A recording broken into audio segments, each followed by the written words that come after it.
in a museum, most of the ship should be intact and in working condition. I'm critically out of fuel. True, we'll have to stop by Janice, but it's our...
Sir, how are you? Oh, I tripped. Oh, wow. I feel way better knowing that a big Only chance. Tell Ryan to get on it now, and you and the others start unthawing the cryos. We leave in a week. We only have a month left of water. Are you sure that's a good idea? Would you just rather let them die? I mean, they wouldn't feel a thing in the state they're in. Of course you'd say something like that. But you trust me, right? Always have. I'll get on it. All right. Let's see if you're worth the billions you probably cost.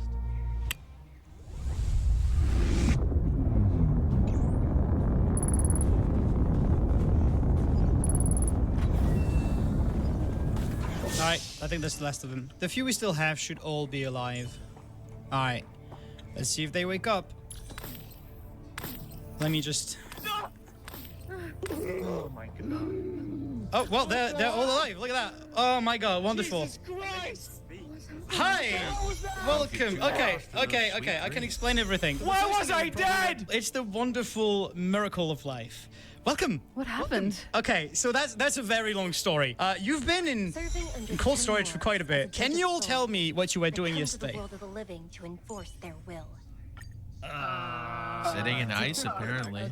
No, it's not perfect! I'd recommend we get out of the cold room. My god, I gotta stretch a minute there, man.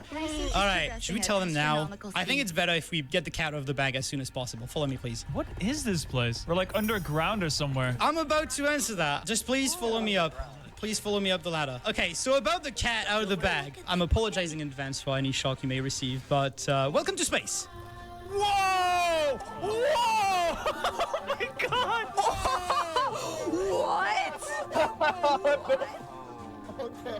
Oh, lovely! Are you kidding? Wow. Wow. I told you, it's a long story. It's a long story. That sun is way too close. Is this safe? When did this happen? We're in orbit around Mercury, so we're safe. We're safe. So, welcome to the Angel's Wing. This used to be a space yacht. Pretty much, we haven't turned on any of these lights. We need to find a cozy area. Maybe the games room would be comfy enough. Perfect. This is perfect. All right. Damn, who is that? Hi. Get a hold of yourselves, guys. She's pretty, yeah. She's pretty dead. That's the 1,000-year-old painting as well. She used to be some kind of rat-themed rock star. I don't know. Sit around, please, by all means. So, you acted like that was a big reveal, but what is this supposed to look like otherwise?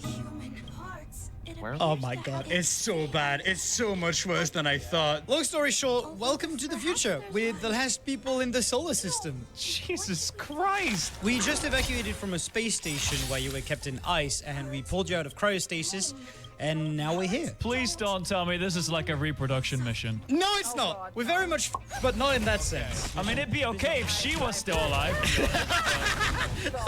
Anyway, we're leaving the solar system today aboard this ship, and I'm gonna be honest with you, our chances don't look too hot. We're most likely gonna die. But I think now's a good time to give you a tour of it. And so we did exactly that, going through the different art rooms, showing them the suites, eventually arriving in the Arboretum where I explained what my plan was. Here's the plan. I don't want to leave this solar system and leave everything behind and have regrets and not come back here. We're never coming back here. There's no reason for us to come back here. So what I'm suggesting, you guys probably don't even know the solar system and the planets that make it up. But as you can see, like, we've got, oh my God, Saturn is so beautiful. Look at it. I think I have a telescope. If anyone wants to take a look. Jesus Christ. What are those discs around it? Those are rings. It's a massive field of debris orbiting the planet. We might be able to visit it. That's exactly what I was going to suggest. Let's do one last tour of the solar system. If you look at the planets, we can pretty much visit every single one of them if you want. We're currently stationed around Mercury. Right, what was the one with the big, it looks like gas almost? It was over there before. It's so pretty. Oh, that's Jupiter. We can visit it, yeah. However, since the atrium had a better view of the solar system, we headed back down in order to decide where we would go next. But very quickly, guests started having questions. Wait, so Rat, where's the rest of our kind then? It's among the stars. We used to live on this planet called Earth, but at some point it became uninhabitable, and since then we've been trying to find a new world by sending expeditions out of the solar system. But the problem is, none of them come back. Who knows if that means that they were successful? We don't have communication that can go that far. and now it's our time to leave. We're most likely gonna die, but might as well try. That's the point of life. I don't know, man. Pretty bleak. I mean, can't we at least try to survive? The reason you're here is because we're exactly doing that right now, trying to survive. If you just keep sending expeditions, though, if they're not coming back, you're just sending people out to die. Is that or be trapped in a space station? You want to visit the space station? You want to visit the space station? We can drive into the sun. No, Rat. We are very grateful. That's what I thought. Thank you for alive. Thank you. All right. Dijon, shut up. Thank you for aliving us. You turn to I Garfield. appreciate it. Dijon is this one. Behind you. Yeah. So yeah, let's decide on the planet. We can't visit all of them. We're gonna have to choose which ones we want to go to. I personally think, considering we all initially came from this random planet you're talking about, Earth, I think we should look at that one first. I think that's a pretty good idea. All right, with our first destination decided, we primed the engines and it was time for the first takeoff. Oh, we're going. There we go, I guess. Whoa, it's moving. Oh, that's crazy. Oh, that's crazy. Wow. Jupiter. Whoa. Whoa. Okay. Honestly, I just accept everything that's happening right now. Everyone, we've arrived to Earth. If you want to take a look at it, we'll be departing in a minute. Oh my god. Wow. Ooh, okay, this is wow. This solar system. This is slightly scary. Whoa! Oh my God! Why is it so smoggy? Oh my God! We're actually whoa! Oh my God! What? Whoa, okay, all right. Calm down. Wait, I can give you guys a really cool perspective.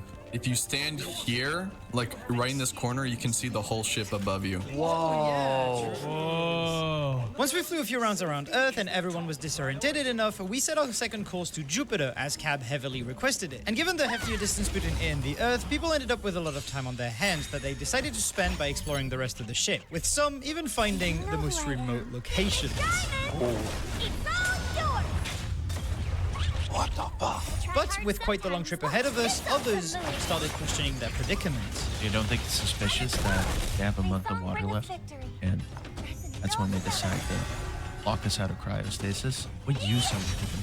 Maybe they just wanted some company, honestly. Yeah, you know, spend the final days dying in luxury, surrounded by friends and family, and by that I mean random strangers that just pulled out of cryo. The power imbalance is crazy here. We know nothing. They know everything. Don't you think it's strange? It's the same when you're a child and you're listening to your mom. We're not children. We might as well be if we don't have any memories. That's what I've been saying. This is the most suspicious thing. They wake us up out of nowhere and they're like, we're gonna give you a tour of the world. What if we're like test subjects? And naturally, it wouldn't be long until those doubts reached me. Hi, Clown. All right, Captain. What's up? Without any of the bull, what is going on here? Why did you revive us with 1 month of water left? What was I supposed to? We've kept you on cold storage for thousands of years, even though you were not our responsibility. I guess it's just called being decent. There's no bull. Everything I'm telling you is the truth. I'm trying to understand. You had 2 months left to find some solution, some way to live. But instead, what you do is you wake up 6 strangers, no memories, practically babies in that sense. We won't help you survive. And you take us on a Joyride? You're wrong on one part. Yes, I am taking you on a joyride, but if I revived you, it's because I see potential. Everyone can help us survive a little bit better. And on top of that, a tiny detail you may have forgotten because with your whole amnesia and everything, before we woke you up, we were the last 6 people in the solar system. Do you know how lonely that gets? So I'm glad I cut our resources in half. I don't mind it. I welcome it. I just hope you're right. I also hope I am, man. For the record, I do appreciate it that you brought us back. I appreciate that you appreciate it. As dumb as that sounds. I will, I'll leave you to it. Big sister, what? I think you need to concentrate. With suspicions alleviated, there was one big problem out of the way. However, as it turns out, Clown wouldn't be the only trouble-making guest. Hi. Hey. What are you doing? Well, it was dirty. I was just about to clean it. I got a, I'm also, I need to. well, I'm just, it's clean. Big Mr. Sparrow. Caboodle, Hi. follow me. Okay. You remember how there was like that thing over there? Oh, it's gone. Oh God, it's gone. Oh God, who's touched it? Oh no. I don't know. Wait, actually, is it actually just gone? Did someone steal it? Wait, oh no. I think Oh, someone no. stole it. I feel like we should tell Rat. I'm gonna go tell Rat. Rat! Hi, someone stole something! Oh, it's back. Fundy. Fundy. Huh. Fundy. How peculiar. How peculiar, Fundy! Isn't that strange? How many of these plushy things do you guys have on the ship? Yeah, why are there so many of these? There's multiple. Oh my god, it makes a noise. I love it. Oh, that's neat. Oh, it's so cute. Okay, that's loud enough. It's so cute. And of course, why would he stop at plushies? Oh, hey. Hey. Where are the rations stored anyway? In the storage. If you need some, like here, like. Well, I'm a little bit peckish. Could we just walk through the storage? I'm pretty sure you passed through here if you were with our captain. Oh, okay, brilliant. Thank you so much. That's all I'll need. You can leave me be. However, when it came to other guests, they had something else than thievery in their mind. After a little while, around halfway to Jupiter, everyone was done exploring the ship, and now guests were no longer doubting the crew, but started doubting their self, or rather, their past one. I have no idea where anything is. Oh, that's where we're at the start. Ooh, that's where, yeah, we had the big meeting. Yeah, the big meeting, we sat here, we were told, good morning, you're gonna die soon, it's fine. Yeah, why would you revive us? What was the point in that? Why did you do that? Rat said that we have a high chance of dying anyway, so... So you'd bring us back to die with you? At least you can experience this. I mean, you paid probably hundreds of billions of dollars to be cryogenically frozen, and... I don't know why I would even pay for that. What were we thinking? You think we actually, like, made the active decision, oh yeah, you know, let's get frozen on a space station to get found in God knows how long later. I don't even feel like I know who I even am anymore. Well, I don't know who I am. I don't know anything about me. Do you know anything about me? Was there anything on like my record or something? We just know your name. That's it. And most likely that you are rich. We don't know much about your history, but I mean, it's a possibility that you tried to live longer, extend your lifespan by cryogenically freezing yourself. I mean, there were so many of you that didn't make it through, so we're glad you guys woke up. You probably actually helped fund the death of our world. I wished that at least one of you could remember how it looked like. Well, I don't even know what I ever accomplished in my actual life. I feel like I'm in like an afterlife now. I guess it's the prettiest afterlife that I'll know. So you guys don't have any idea what happened to the other people that went on expeditions? Once you travel a certain distance from the solar system, communication gets harder and harder and harder. Do you think that there's a chance that maybe they've all found another planet to inhabit? Maybe. If I'm being honest, it's highly unlikely. But there is a slim chance, which, you know, I think gives us all a little bit of hope. Yeah? Bundy wanted me to show him the storage area, and I don't know, like, he's just there right now. Oh. Just want to let you know. Don't. What did you take? Huh? I mean, I can show you the rations now. I can show you some other stuff as well. If you Yeah, want. I already showed him, but No, I'm all good. We should just leave. I mean, I'm all good. I think we should be fine. I'm not peckish anymore. Thank you so much. Just Oh no, hold on. I could go check the logs and see if we. No. Well, listen. I well, let's- feel like we're in such a close community. Yeah. Okay. There's one lovely sense. That look. There's so much. See? Yeah, there's so See? much. I'm guessing The you went to majority. this side. Like what? Hey, before we continue and check the logs, I was just thinking, this is the cold room, that is probably the warm room. I was just thinking we should move all the rations down here. That's what I was thinking. Okay. Now, while Fondy was busy stealing time and time again, eventually we made it to Jupiter. Oh, it looks like we're approaching Jupiter. Looks like Are we're we? Oh, approaching yeah, it's right Jupiter. there. And you just know I had to show it to their #1 fan, Captain's Loft, and how you have the best view. I can do a flyby, and we're gonna go to Saturn after that. Wow. Oh my goodness, it's so pretty. What the hell? Oh my god. What's that big red spot? That's a storm. A storm the size of Earth. The site. Wow. And now that we had seen Jupiter, our next destination was my personal favorite, the Rings of Saturn. Block Silver, can you get everyone on the ship and let them know that they need to meet at the atrium? We are about to have a spectacle. Either we're gonna die, or this is gonna be very beautiful. You don't want to miss this. This is my favorite part. Yeah. No, this is great. You guys are gonna love this. So is this the Earth? No, this not is the Earth. Saturn. This is Saturn. Oh. So Did we go Saturn's to made the of Earth? gas. Yeah, we did earlier. Have we changed our mind? Do you still have memory loss from being frozen? I don't know if this is safe, but we're doing it. I don't know about this, Rat. Are you sure this is a good idea? Here we go. Oh, I can actually see them. Wait, I can see the particles. Wow. Oh my gosh. Oh my goodness. Oh my god! All right, we're going in. Okay, we're going in. Oh my god. Okay. Are we getting too close right now? Oh my god. Okay. Wow. Oh, this is amazing. What the hell? It's a spectacle for sure. Oh my god! Why is Red driving the ship like an F1 driver? Dude, it's like drifting around. Look at the shadow. It's beautiful. It's so gorgeous.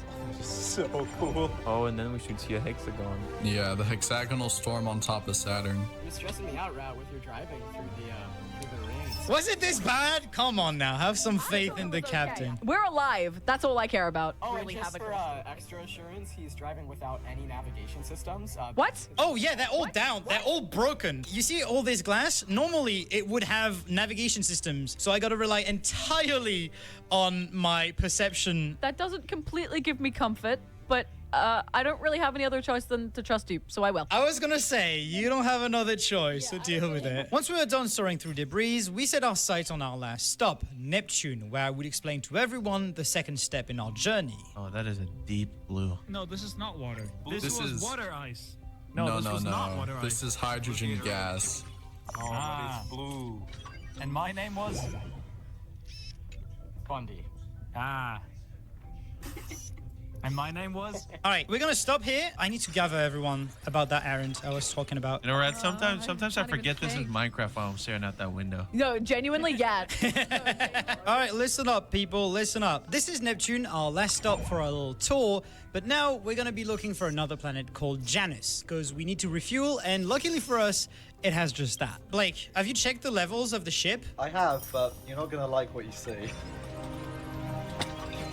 Oh my god, there's nothing, I mean, there is something. We probably should not have been randomly flying around then. Yeah, I was gonna say. It's fine, we got 15 minutes, so we need to find Janus. And let me guess, you don't know where Janice is. No, we don't know. It's so small and hard to see. We're gonna have to find it. And while we were panicking about how little fuel we had left, little did we know that wasn't gonna be the only problem dropped on our hands. So, oh my god.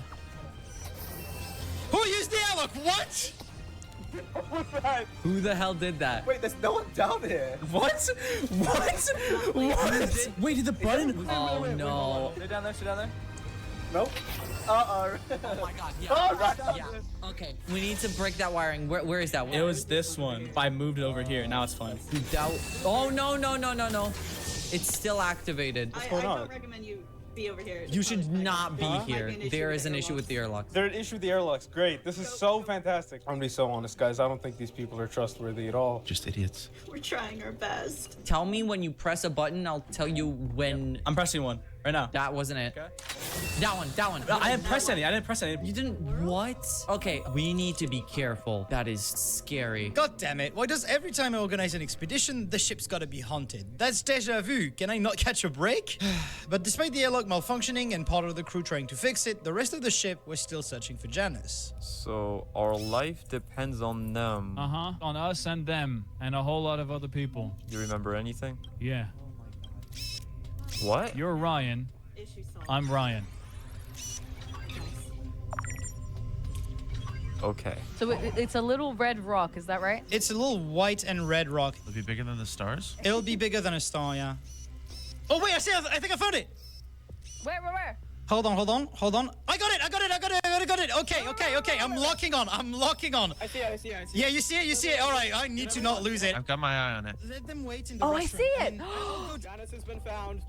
Oh, Okay. Where? Literally directly ahead of us. It's a small dot at the moment. Oh, Yes, very, very small. I don't know how Rat expected us to buy that. We're Not so approaching. small anymore, huh? Okay, we're going at really high speeds. Okay, now I should break. Oh, wow. Yeah. Is the planet's red? Is that the soil? Is that like a cloud? That's due to Tholins, but you'd have to ask 8 because I'm no expert in it. Hello. Oh, you're here. Well, perfect. 8, what's the red thing on Janice? So, the whole planet is made of nitrogen ice, and given a long exposure with the sun's powerful rays, these compounds called tholins will form, which have a red tint. And you'll notice that there's also parts that are white because meteor impacts, thanks to its proximity to the Kuiper Belt, will throw up all that material because only the thin surface is what's red. Everything underneath is white. With 8's lesson on organic compounds out of the way, we all headed back down to the restaurant where I would brief everyone on the upcoming mission. All right, listen up, people, listen up. We've arrived on Janus, and we are gonna refuel. For a modern ship, all we have to do is to just drop the refuel hose down the eco shafts that can be found on the planet, start pumping, but the problem is, our ship predates Janus, so we're gonna have to load it manually. But naturally, we can't survive outside the ship, so that's why you'll notice that you're equipped with suits, and there's 6 helmets in front of you. They have integrated flashlights, and... Whoa! I used to be in a video with a YouTuber who made a flashlight back then, and this one's a lot better. I know, it's great, isn't it? After showing them the rest of the equipment and letting them gear up, it was time for us to land. All right, we're landing. Oh my god. Wow. Oh my goodness. Oh, What? here we go. Whoa! We're heading in. We're here. Oh, wow. Oh god, the gravity. Oh my god. It's actually moving? Oh my goodness. This is so cool. I feel like the foot of the ship is grazing the ground. Yeah, this is not a safe height. Luckily for us, we landed near an eco shaft, and everybody being excited to explore started dropping out. All right, it's time to go. Let's do. Everyone in. I'm ready. I swear to god, if there's aliens down there, this is lethal company. Okay. Oh my god. Make sure you're sticking with your group. Here we go. Oh shit! Woo! Oh, I can. Oh, I can see all of them go out. Oh, oh, that's surreal. It's actually scary as f. It is. Ooh. This is spooky. All right, we're on the clock now. Let's head towards the shaft. Yeah, let's do it. Woo-hoo-hoo! Yeah! God, the ship is Wow. That's gigantic. Actually mental. All right, so it's all the way down here? I have a feeling there's not a cave at the bottom of it, which is kind of funny. Doesn't look like anything down there. It doesn't look like it. However, sadly, that shaft didn't lead to any caves. As such, everyone hopped back on the ship to replenish their oxygen, and after almost leaving Blake stranded, No, wait with me! Blake! Everyone dropped a second time and started searching the surface for any other wells. Oh, it's so cool seeing everybody fall. Oh my god, this is the coolest thing ever. Oh, you can see the other planets too up there. And naturally, as a rat, bored and lonely in the cockpit with $1 billion ship in his hands, you know exactly what's about to happen. Look at that thing. Oh. He's doing a barrel roll. He's doing tricks. Oh my god, wait. What is it? That's not how, that's crazy. That thing looks awesome. It's so cool. This is like the coolest thing I've ever seen in Minecraft ever. That's insane. Oh, guys, we have like no fuel. What do we do? Oh my god, he's almost going upside down. Oh, hi, Ryan. Oh my goodness, I look behind for 1 second and look back and Rat's doing tricks. We got 15 minutes of fuel left. This ship's gonna crash. Do it. Oh my, he hit the ship. He's hitting the terrain. Uh-oh. Whoa! Oh, that wing is gonna break everything. Man, I'm keeping a safe distance. Yeah, no, it's a good idea. What are you doing, Fundy? I'm gonna see if I can stand on him while he does tricks. Oh, here we go, look at this. This is awesome. Uh-oh, okay, so... Oh no, what's he doing? Oh, this will be so good. Oh, here we go, baby. Yeah, we can walk the ship. Look at this, we can walk it. Oh my god. Oh, run. Go. Oh no. Oh. What the hell, bro? This is a very qualified captain. Yeah. No, it's not. Here we go. Okay, we gotta run. Ow. Oh my god. Help me. Help. I can't do anything. I got rations. I got bucket stars. I got balls. I don't got anything.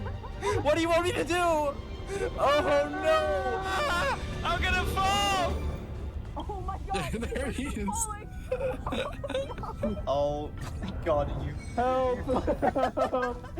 Oh my god, look at the sun. Oh my god. Wait, did you give him a grave? Wait, stop burying me. Nice knowing you. As we had found another Ica shaft, I stopped the ship once more, and we revived everyone who succumbed to my killer tricks. However, once more, luck wouldn't prove to be on our side. It's like 50% that are, dead end. And after hitting dead end after dead end after dead end, another issue very quickly arose. How deep is that? Oh my god. I'm running low on oxygen, gang. We got like 4 bars left. We should get back to the ship. This is not good. I'm running out of oxygen. I'm running out of oxygen quick. Oh yeah, I'm basically like almost out of oxygen. Oh no. Oxygen level low. I'm getting a warning. I swear to God, I've got less than a minute left, and Rat is not stopping the damn ship. Guys, I think we might be... Oh, it's turning nighttime as well. Oh god, I can barely see anything. Man, it's dark and scary out here. This is genuinely like the most terrifying experience. I have 2 oxygen bars left. I'm gonna die, dude. This happened exactly. Oh god, oxygen level low. Okay. This guy is just gone. He left in this dust, dude. He doesn't realize that we have like a limited supply of oxygen. Yeah. Oh, I see the ship. I see it. Don't move. Stop moving, Rat. Rat, stop moving. Oh no. I've got a sliver left. I'm going to kill Rat. I am going to kill Rat. I have 1 bar. It is blinking. I'm being honest, I do not think Rat is the most qualified captain. Well, he's the only one we've got. You can make it. Uh-oh, my oxygen level is low. There's the ship. You're almost there. Oh, I can't. Are you suffocating? My oxygen level is critical. I'm just gonna fly up. I'm gonna fly up. No. No.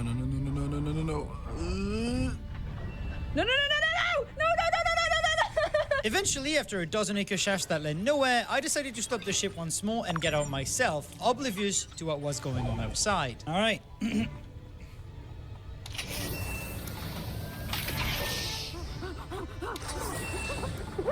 Rat, you bastard. I'm on it. What's up? You kept flying away when we were running out of oxygen. Really? Yo, open it up. Oh my god, I'm gonna die. Get on. Hurry up. You idiot! You left us for dead. Why did you keep flying away? You left us all to die. Hold on, Ryan's gonna suffocate. Ryan, get in. Ryan. I'm gonna suffocate. I'm sorry. Thought I was gone. You genuinely almost killed all of us. What were I'm you sorry. thinking? Look. What were you thinking? You'll try to fly the ship, okay? There's a 15-minute timer. Rat, you know that. Keep that in your head. We don't have that much oxygen. You have control. You have control of all of our lives. This is not SMP. Why is everyone yelling at me? Because you almost killed us. Now, while I was getting scolded, 8 was still outside and was investigating the Ica well I stopped at. And lo and behold, this time around... It's good. This one's good. So after everyone calmed down, healed up, and stocked back up on oxygen, we went out for a 3rd group drop, determined to refuel the ship, but beforehand, explore Genesis Caves. Alright. Alright, let's go!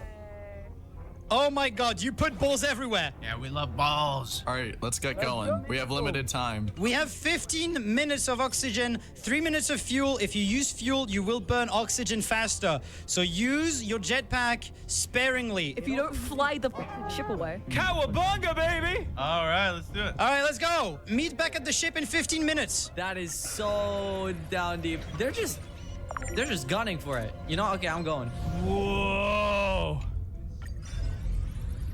Oh my God! Look at that. Beautiful. Down there, that's the Sea of Ichor. That's what we need to bring back up to the ship. You can see this stone is like a little darker. This whole place used to be filled with ichor, but it was drained. Oh, I see. So, and it's these shafts that allowed it to be drained. Oh my goodness. Whoa! What the hell? Oh my goodness gracious. All right, let's go. It's so dark. So neat. Yeah, it's so cool. It's actually so spooky. It is. Oh my God. All right, okay, let's leave behind like a pocket star to make sure that there's actually a traceable path towards us. Just as a souvenir, I'm getting a few blocks. Some nitrogen ice for the road. I'm just gathering some of this stuff. I'm gonna get some too. This is so cool. All right, where do we want to go? Left or right? I think we already lost Cab. Okay, well, I guess. What is the flashing? What the I hell? don't know. Let's stick with the others. Yeah, that's probably a good idea. We shouldn't get lost. This is like expedition coded. It's really weird. This is really expedition coded. I always thought it would be expedition coded. Hey, Rat. What's up? What's the goop down there? That's Ichor. That's the fuel we're looking for. Okay, sweet. Is this safe to like go in? I don't know how deep that is. Maybe we shouldn't test it. 3, 2, 1, go. Oh my God. Dude, what? it is pitch black. Wait, hold on. Wait, ready? Can you imagine that like all the ichor Oh my that you God, see at the bottom used to be like way higher than this? Used to be all the way up. Yeah, that's crazy. All the way up here. And what did we do with it? We destroyed Earth. Humanity's so great. There was a monster. Look over there. Look at that. Oh, wait, you can see their lights. Yeah, it's so cool seeing them back there. Look at them. Watch this, watch this. One small step for man, one giant leap for mauve kind. First mauve on Janus. And after a little more while exploring and having fun, we eventually got around to doing the task we were here for in the first place. I got the palms, if that's something. Like just put one down. Oh, here we go. Whoa. All right, we pumping the ichor? Oh, it's like coming out the top. I'm gonna put another one on top. Got it. Oh, it's going up. Why are we making it so tall? To get it out. Oh. Fuzzy! You tried to kill me. They're a bit rusty, but Whoa! yeah, they pump. Whoa! Look, it flows down. Oh, wow. Yeah, it's gonna be fun to have to pump it back up to the surface. And I put some. stop. I put some lights on the shaft. Beautiful. We got it. Now we just gotta get it up. Oh yeah. Careful, Fundy. We need to Uh-uh. get the oxygen fast. Oh, I have little oxygen. You're right. Yeah, let's go back to the ship. Oh my God. I'm running out fast. Where's the ship?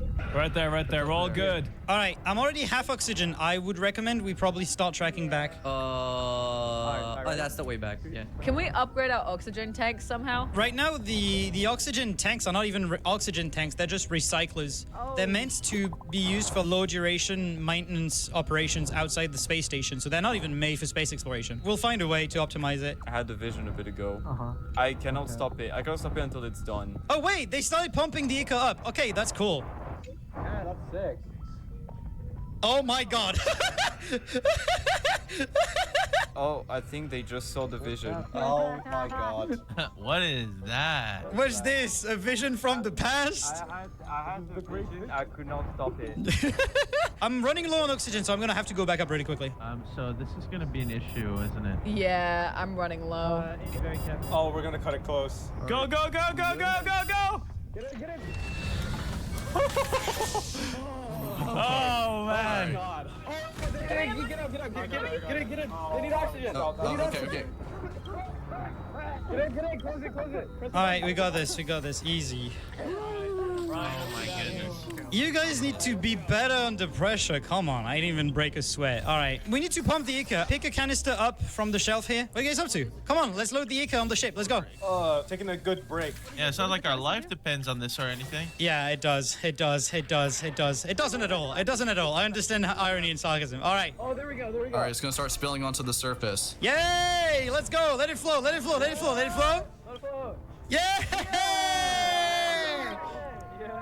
Take a shower, man. Go right ahead. Are you glooping? I'm glooping so much right now.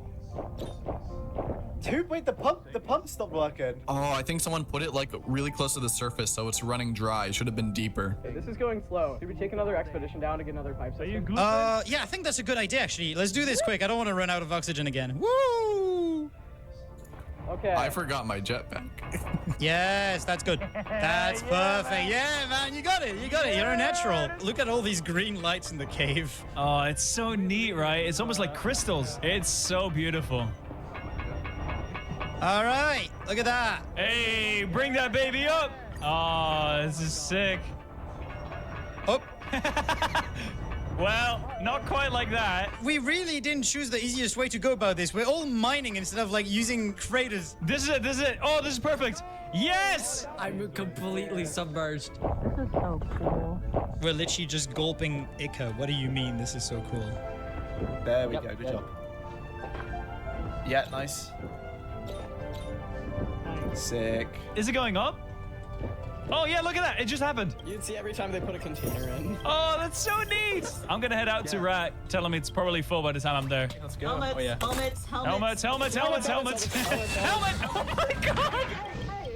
Ryan. Rat, it's full. All right, everyone, pack up the stuff. Tell the others to pack everything. With the Angel's Wing now filled to the brim, we started packing up, and me and a few others jumped back down into caves in order to make sure we got every single pocket star and pump we had left behind. And after picking back up everything we could come across, we took one last long look at the sunlight shining in the caves of Janus through the well, and swiftly made our way up to board the ship, ready to depart. I think it's turning day to Janus. Okay, no, it's noon on Janus. Okay, well, How'd the party go? pretty good. We got everything we could find. I don't think I have enough oxygen to go back all the way up to the ship. Oh no. Try your best. No, Just try your best. I can try. Go. Try. Go. You got this! Come on, Sloy! Come on, Sloy, mate! No! Hold on, I'll stim you. I'll stim you. Go. Woohoo! All right, let's get going. However, right as we were about to get ready leaving the planet, Luxentros approached me, saying she wanted to show me something. Come here real quick. Oh, you built it! Oh no! Rat. Hold on, take my stim. You got it? Here we Oh, go. thank God. Oh my God. Yo! Oh, it's so cute. And you got like a little chimney with the pump. Ah, that's a waste of material, but I'll allow it. All right, let's go back up. Goodbye, Igloo. Harmony and unity. All right. Oh, everything's so neat and tidy. Oh my God, look at that.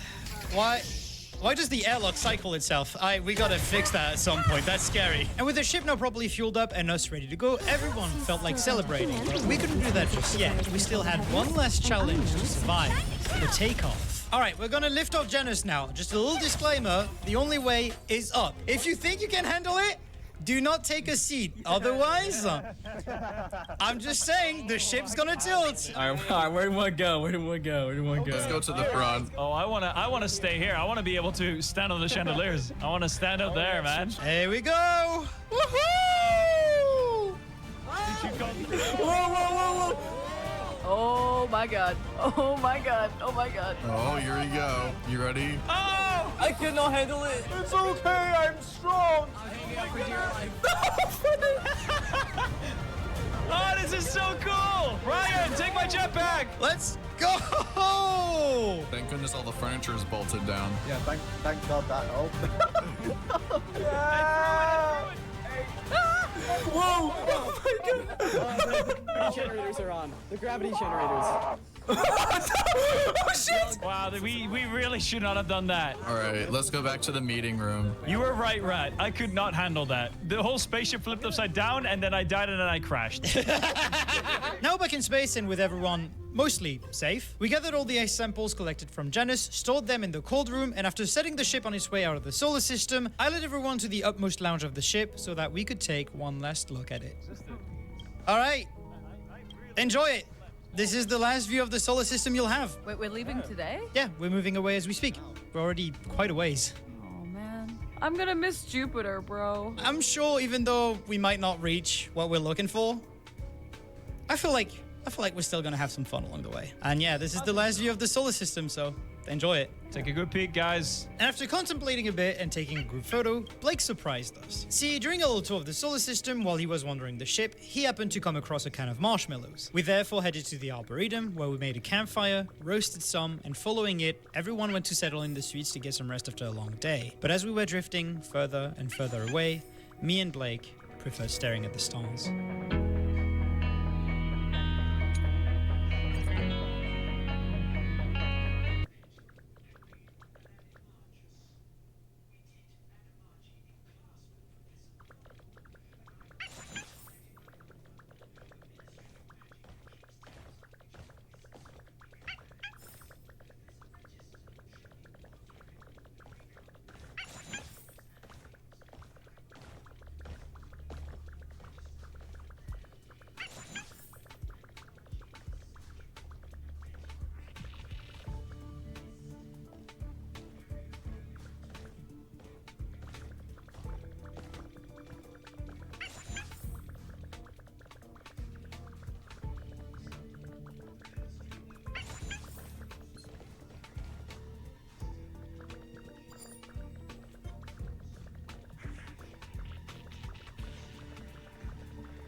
Story recapped here.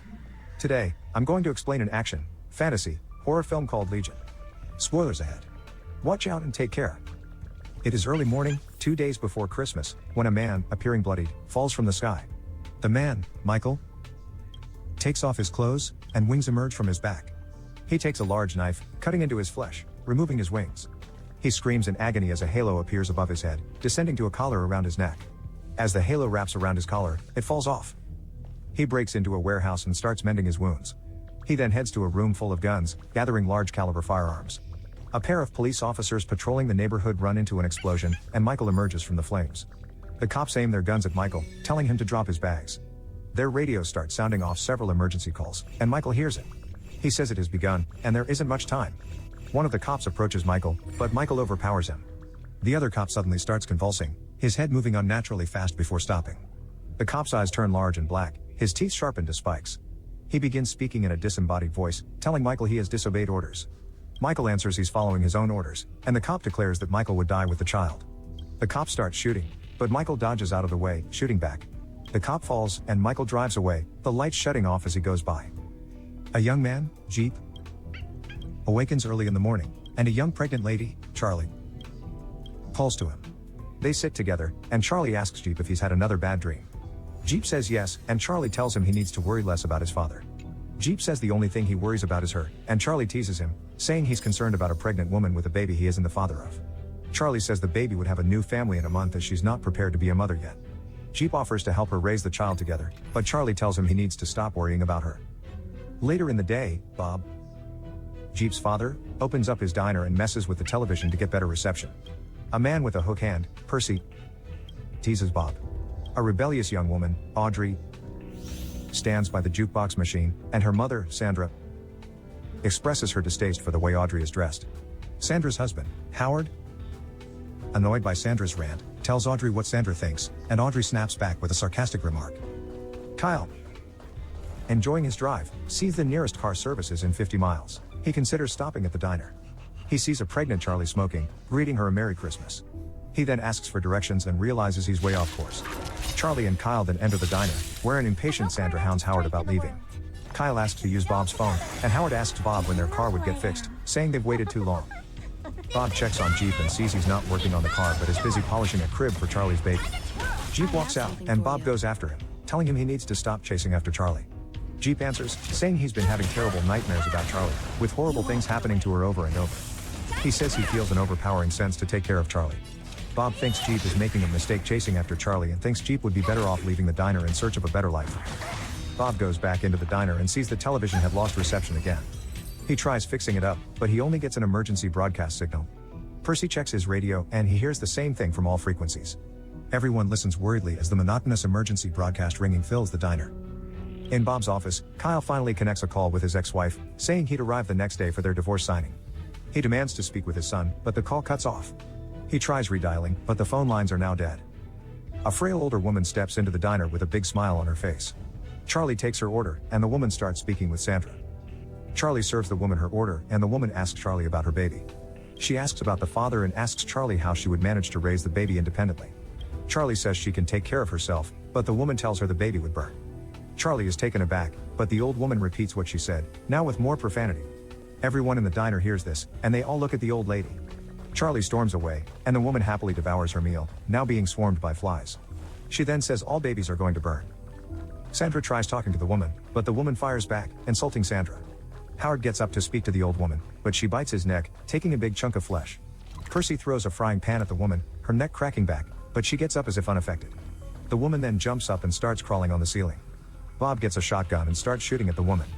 The woman slaps Bob away and Jeep gets the shotgun but hesitates to pull the trigger. The woman flies towards him, her feet sliding across the floor. The woman suddenly falls dead after Kyle shoots her several times. Everyone in the diner rushes to take care of Howard, who has now lost a considerable amount of blood. Kyle and Percy get Howard and his family to Kyle's car, and they start driving to the hospital. They run into what appears to be a cloud but is a massive swarm of locusts. Kyle's car returns and Bob meets them rushing back in and sees a massive swarm of locusts flying overhead, blocking out the sun. The men then take the old woman's body to throw it out and see a police car approaching. The police car stops, and Michael emerges. Bob aims the gun at Michael, telling him to stay away. Bob then explains the rationale for his behavior. Michael seems unfazed by Bob's story and realizes Bob and the rest have no clue what is happening to the world. Michael grabs the weapon from Bob, pointing it at Bob's head. Percy steps out, trying to resolve the confrontation. Michael considers the situation and tells them more people similar to the old woman would be arriving soon. He hands Bob back his shotgun and gives everyone a firearm, even Charlie, but he tells her to refrain from doing anything brave. They all head into the diner and barricade the doors. Night falls, and Michael leads the men to the roof to get a better vantage point of their enemy.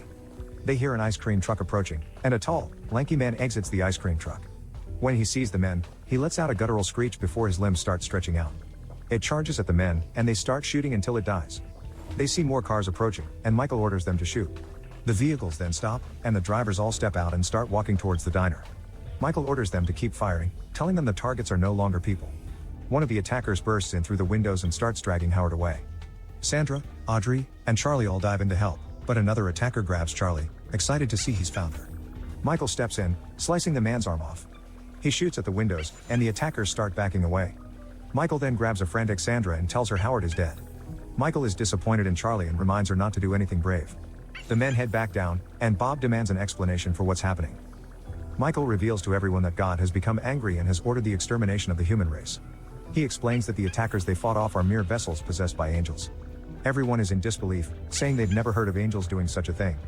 Jeep asks how Michael has such a vast knowledge regarding their enemy, and Michael reveals that he used to be on the angel side. Bob interjects, saying the whole thing is preposterous and expressing his non-belief in God. Michael says God reciprocates Bob's feelings, also losing faith and belief in humans. Michael then says his sole purpose is to protect Charlie and her baby as her child is humanity's only hope for survival. Michael says he doesn't care what they believe in, but the fact remains that the attackers outside want them all dead, especially Charlie and her unborn child. Jeep chats with Michael, asking him his origin. Michael says he was a general in God's army and decided to defy God when God gave him an order he didn't believe in. Michael says God had lost faith, but he had not. Jeep asks Michael how he has maintained faith. Michael says that even though the world is filled with hatred and darkness, he still sees glimpses of hope in people who refuse to give up and surrender, people who do not bow in the face of loss, people like Jeep. Michael recalls his time back in the heavens, the moment he was given the order he defied. Gabriel tells Michael that humans have brought judgment on themselves. Michael says it an angel's duty to guide humans, but Gabriel says it is their higher duty to obey the Almighty. Michael knows that he is right within his heart, as God made his heart with all of God's love, but Gabriel says Michael is too late, as the other to exterminate the humans have been given. Michael watches as scores of angels fill the skies. Sandra wakes up the following day hearing a strange noise. She walks to the back of the diner, hearing Howard's sobs. She peeks through the back door and sees Howard crucified upside down, full of boils, calling for her help. Kyle and Audrey are unsuccessful at keeping her inside and she runs out. Sandra nears Howard but Howard bursts, spewing out acid. Percy gets to Sandra in the nick of time, shielding her from the blast. Percy carries her back to the diner before collapsing to the floor. Percy's back had been scalded clean to the bone. Sandra is tied to a chair while Audrey tries to feed her. Sandra then blames Audrey for everything happening to them, telling Audrey she has ruined everything. Later, Audrey switches through radio stations until she hits a frequency with someone broadcasting. The broadcast speaks of several pockets of survivors fighting back the possessed, but Michael says they can't risk leaving as it would only make Charlie an easier target. Charlie later chats with Jeep, remembering when she almost had the baby aborted before backing out at the last minute.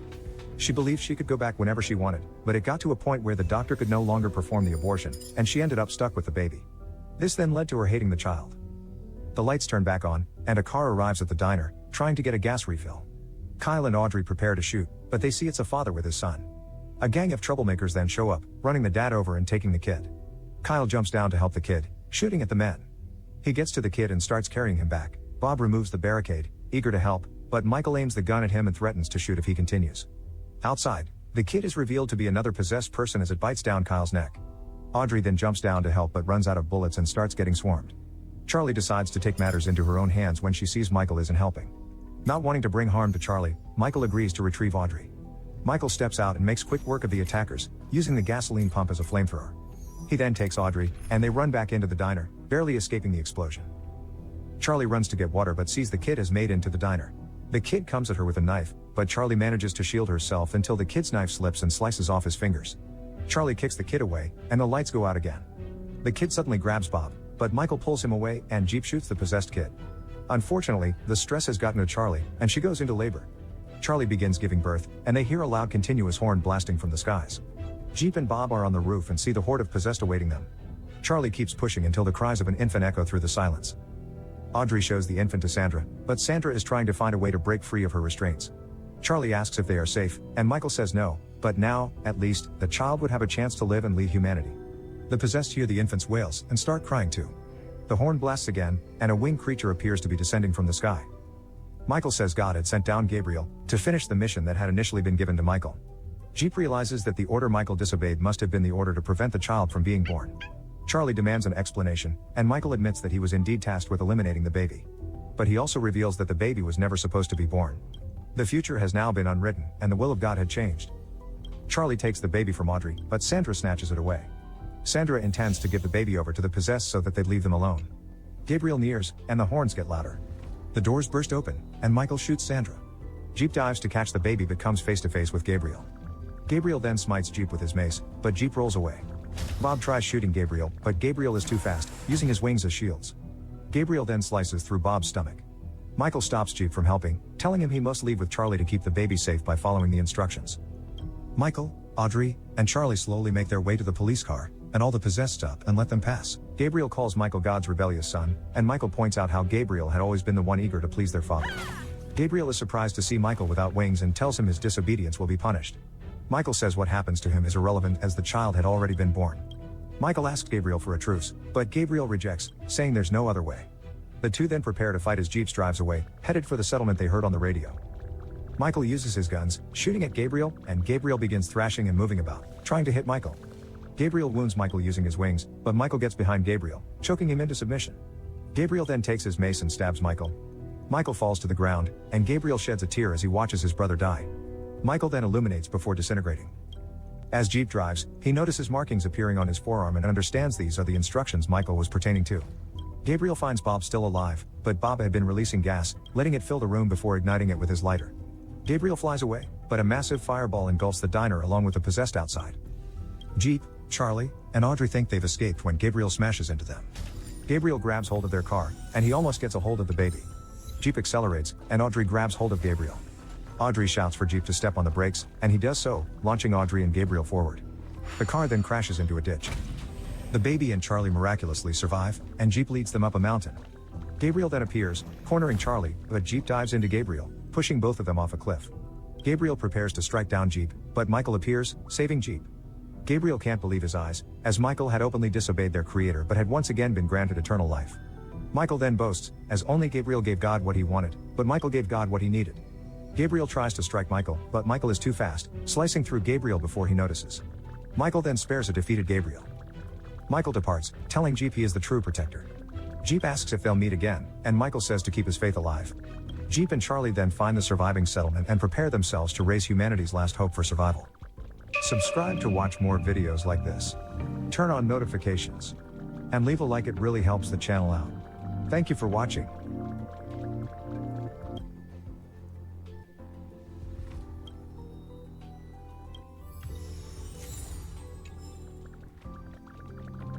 Your neighbors are turning into psychotic monsters ready to kill anyone they see. Inside and outside, they hunt during the day and the night. What do you do when you're stuck in your apartment with no food and where anyone can monsterize into a killing machine?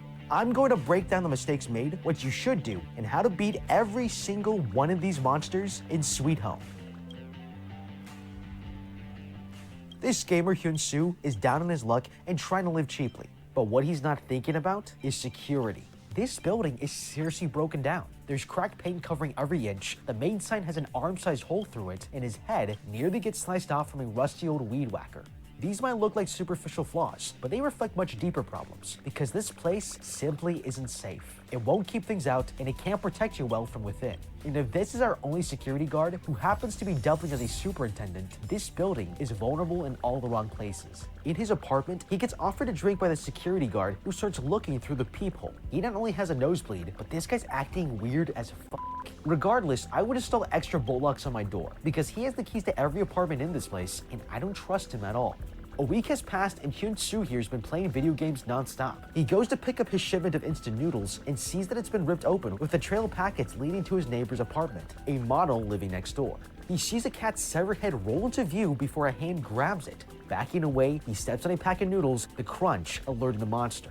Okay, in moments like this, you will choose either fight or flight as the brain's amygdala takes over and your nervous system switches into full-on sympathetic response mode. For Hyun-soo here, it's flight, and I would do the same. You see something like this, lock your door and call the cops, which he actually does, but the signal is dead. Looks like we have to figure out how to deal with this on our own. Now, there's no clear indication if he's dealing with some bloodthirsty psycho or something supernatural. In situations like this, it's hard to trust your own senses, but he heard the voice saying hungry, so I might offer it food to leave me alone. Unfortunately, ramen doesn't seem to be appreciated, so unless we find another cat, we don't have a viable way to distract it or earn its trust. Another twist gets thrown into the mix as a doorbell rings. It's his neighbor, the model, and she's begging for help. And look, I gotta be real with you here for a second. It was at that moment my dumbass was mad at Hyun-soo for not letting this pretty girl in for safety while a monster is right next door. But be smarter than me here, guys. If a pretty woman knocks on your door and wants your help, something's wrong. It never happens, trust me.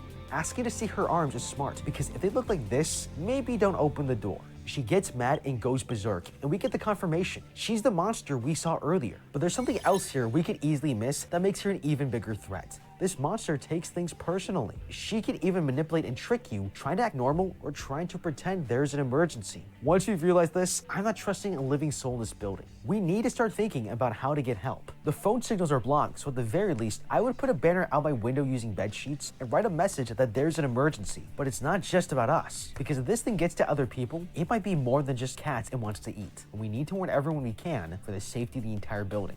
Hyun-soo walks out into the hall where he sees this gangster coming down the stairs and suddenly collapses. This seems like it's from his instant noodle only diet, but it's actually a sign of something much worse. Upstairs, the guitarist girl sees the same woman at her door looking a little worse for wear as it screams for her to open up. Okay, this monster has moved upstairs and we can see this thing won't stop. It wants food now and it's gotten strong enough to punch clean through a metal door. We can't stay in the apartment forever and it can break in with enough time. The first thing to do is collect whatever you have in the apartment that could be used as a weapon or fashioned into one. Then we have to think about escape. They're lucky to have a camera on their front door, so they can see the monster is nearby. I would throw something down the hallway as a loud distraction and run downstairs to call the police.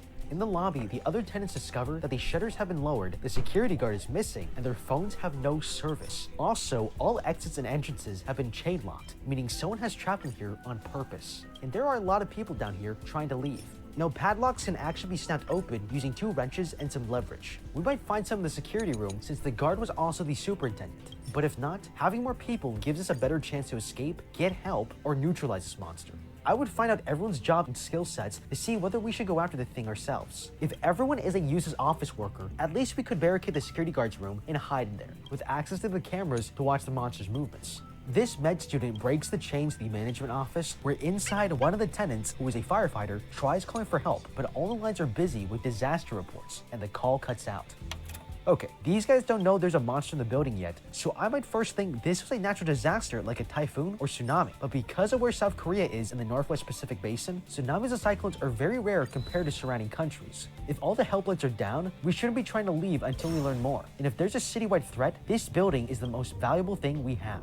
Also, this woman is a firefighter, so she, who is a firefighter, coming down the stairs and suddenly collapses. This seems like it's from his instant noodle only diet, but it's actually a sign of something much worse. Upstairs, real with you here for a second, it was at that moment my dumbass was mad at Hyun-soo for not letting this pretty girl in for safety while the monster is right next door. But be smarter than me here, guys. If a pretty woman knocks on your door and wants your help, something's wrong. It never happens, trust me.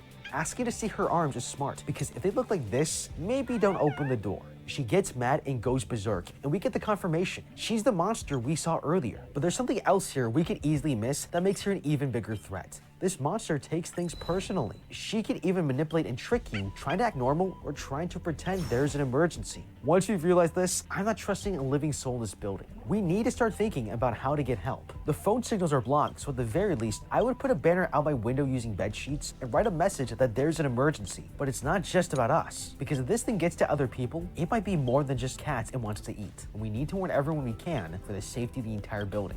Hyun-soo walks out into the hall where he sees this gangster coming down the stairs and suddenly collapses. This seems like it's from his instant noodle only diet, but it's actually a sign of something much worse. Upstairs, the guitarist girl sees the same woman at her door looking a little worse for wear as it screams for her to open up.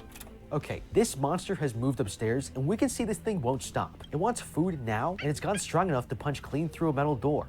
We can't stay in the apartment forever and it can break in with enough time. The first thing to do is collect whatever you have in the apartment that could be used as a weapon or fashioned into one. Then we have to think about escape. They're lucky to have a camera on their front door, so they can see the monster is nearby. I would throw something down the hallway as a loud distraction and run downstairs to call the police. In the lobby, the other tenants discover that the shutters have been lowered, the security guard is missing, and their phones have no service. Also, all exits and entrances have been chain locked, meaning someone has trapped them here on purpose. And there are a lot of people down here trying to leave.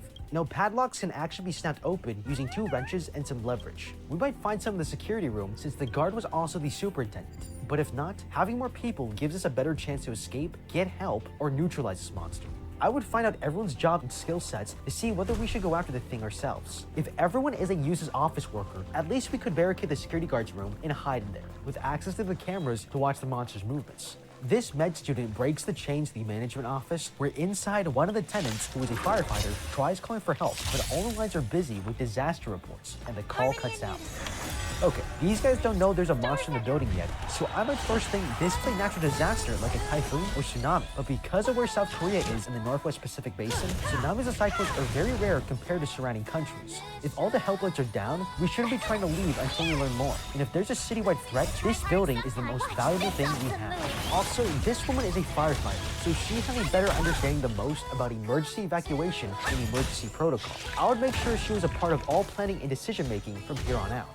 The shopkeeper starts pressing buttons, and the front door shutter begins opening. But the tenants in the lobby see a very tall creature standing just outside, and this dog is not happy about it. I can't blame them too much for trying to get out. But once we see this very not human thing standing there, it confirms our suspicions that there's a citywide emergency, and we need to turn this building into a safe zone.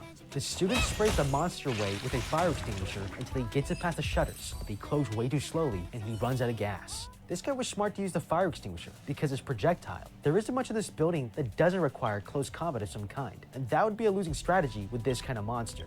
one thing has become immediately clear. With this many monsters, help will not be coming, and we're on our own. We've closed the shutters, but it might not be enough here. His tongue can extend really far, and if he was really hungry, he could approach closer to reach inside easily.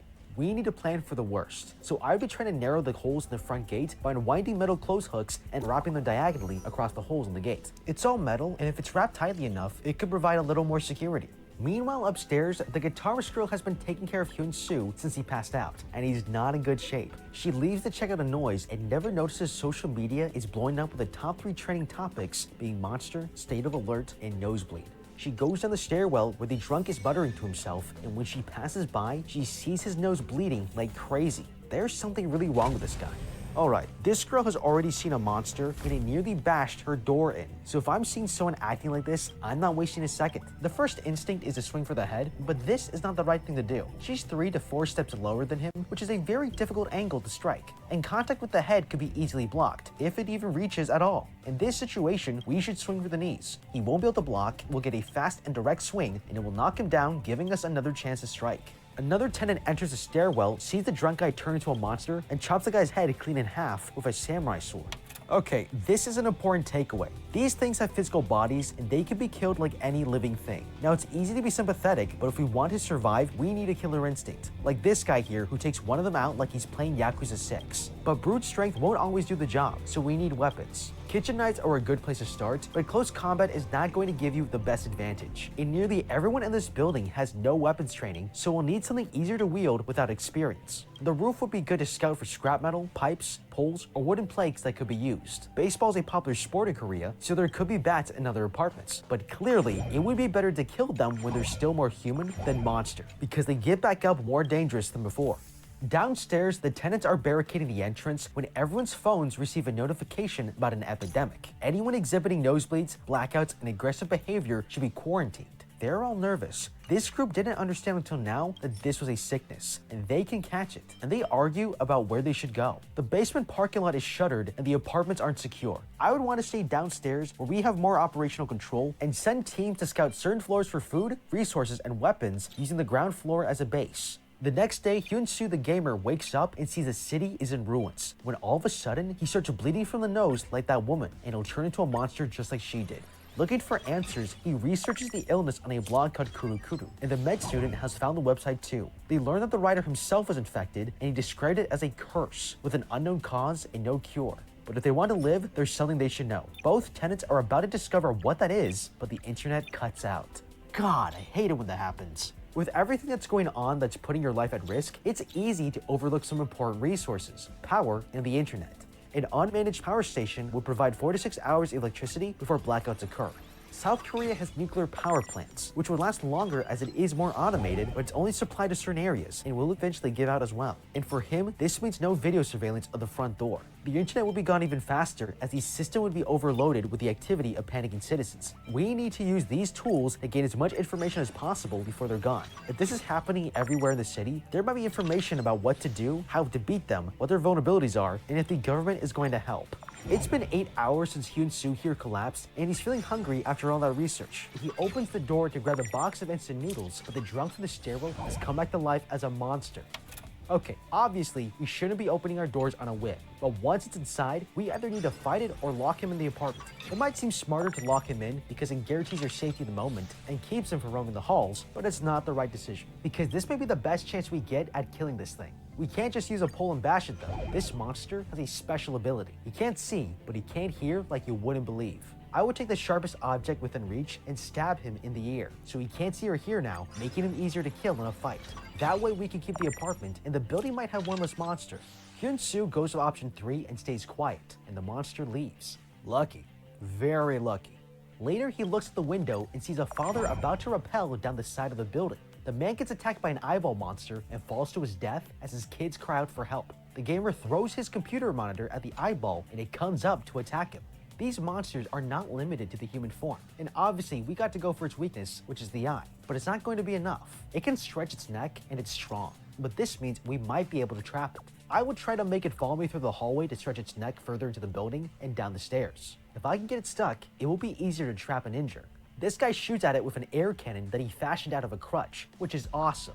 but it's clearly exposed that we can't always guarantee to kill these things, even if we sever their heads. So fighting them won't always be a solution, unless we have a lot more power to disintegrate them completely. And from this point forward, fire might be the best way to go. The veteran has another piece of valuable information. Phone calls make noise, then cut out when a monster is nearby. By staying on call, disturbances can help give you an early warning. We can use this to clear the building. You could go floor by floor and determine which ones have monsters and either seal them off or kill them. Stay on call, keep your batteries charged, and don't go anywhere without it. Hyun-soo here meets him in person, and the veteran upgrades his weapon. It turns out the man is an amazing mechanic and tells him to go save the kids. This guy should be fashioning weapons for every man, woman, and child. We need to think like we're soldiers at war against these monsters, and he's our blacksmith. And since he can solder metal, I would take apart a row of doors and solder them together to permanently seal off a stairwell to trap any monsters or higher floors. Hyun-soo, the gamer, sneaks through the building and nearly avoids the blind monster. He reaches the kids to rescue them, but suddenly he starts showing symptoms, and he tells the kids to run away, but it's too late. He's a monster now. Or is he? Hyun-soo seems to snap out of his hallucination just in time to get knocked down by a giant creature, but in a super anime moment, Hyun-soo holds the monster back and yells at the kids to run before he gets beaten into a wall. Something is definitely going on with Hyun-soo. Somehow they've managed to survive long enough for a tenant with a sword to come and slice this protein beast. He and the guitarist drag Hyun-soo to safety, and they see his eyes go from black to normal. So he has a monster. That's bad. But for now, he can't control it, and even if it's risky, it kind of gives us a chance at fighting these things, because he might have extra strength like they do, or a special ability we can take advantage of. The children continue to make their way upstairs, but the blind monster suddenly appears and blocks their way. They try to stay quiet, but the beefcake is back and reaches out for them. Their screams of terror alert the blind monster, who attacks the other one, and the two kids run out of the way. About time something goes our way in this building of terror. This is a clear indication we can exploit each monster's tendencies in our favor. The blind monster will attack Noise, and the beefcake will fight back, meaning Noise can be used as a lure to get the blind monster killed. The swordsman comes up with a plan and leads it through the complex. He reaches the end of a corridor and jumps out of the way, baiting the beefcake to jump out the window. Okay, these things die hard, but they can definitely be injured. Every monster will have its own unique weaknesses, and we need to start looking for them to survive in this place. So the main strategy is to make them immobile. No arms or legs will make for a reasonably harmless monster. And for Beefcakes here, who's got too much muscle to fight conventionally, slashing his Achilles tendon will make him unable to walk. It's simple biomechanics of anthropomorphic anatomy. We find out that the building lost power, and that the firefighter girl volunteered to go down to the electrical room to try to turn it back on. But she got set up by the med student who knew there was a monster down there. This guy is cold and tactical, and he's not wrong. But this firefighter is extremely valuable to the group. I would have been upfront with her because she's built to fend for herself. She's even saved everyone's lives in the building, and now he's totally throwing her under the bus. The med student makes an announcement for all survivors to come downstairs where it's safe, but then the radio goes offline. Gathering people is good, but we have to have smart allocation of resources and skills. There is actually more upside to having two bases, one upstairs and one downstairs. The lobby base camp can ration food and relay it to the apartment base, while the strongest and bravest stay to clear the monsters, save more people from their apartments, and scavenge for food and supplies. Back in the lobby, this woman is trying to break out of the building to find her daughter, but then they see a girl running towards them. She stumbles and limps her way to her mother as the med student tries to figure out what to do. Okay, this sounds heartless, but we don't know if this girl is infected or not, and it's adding another risk to the building. We have to ask ourselves what is more likely, that she survived all night outside with all these monsters around, or that she's infected.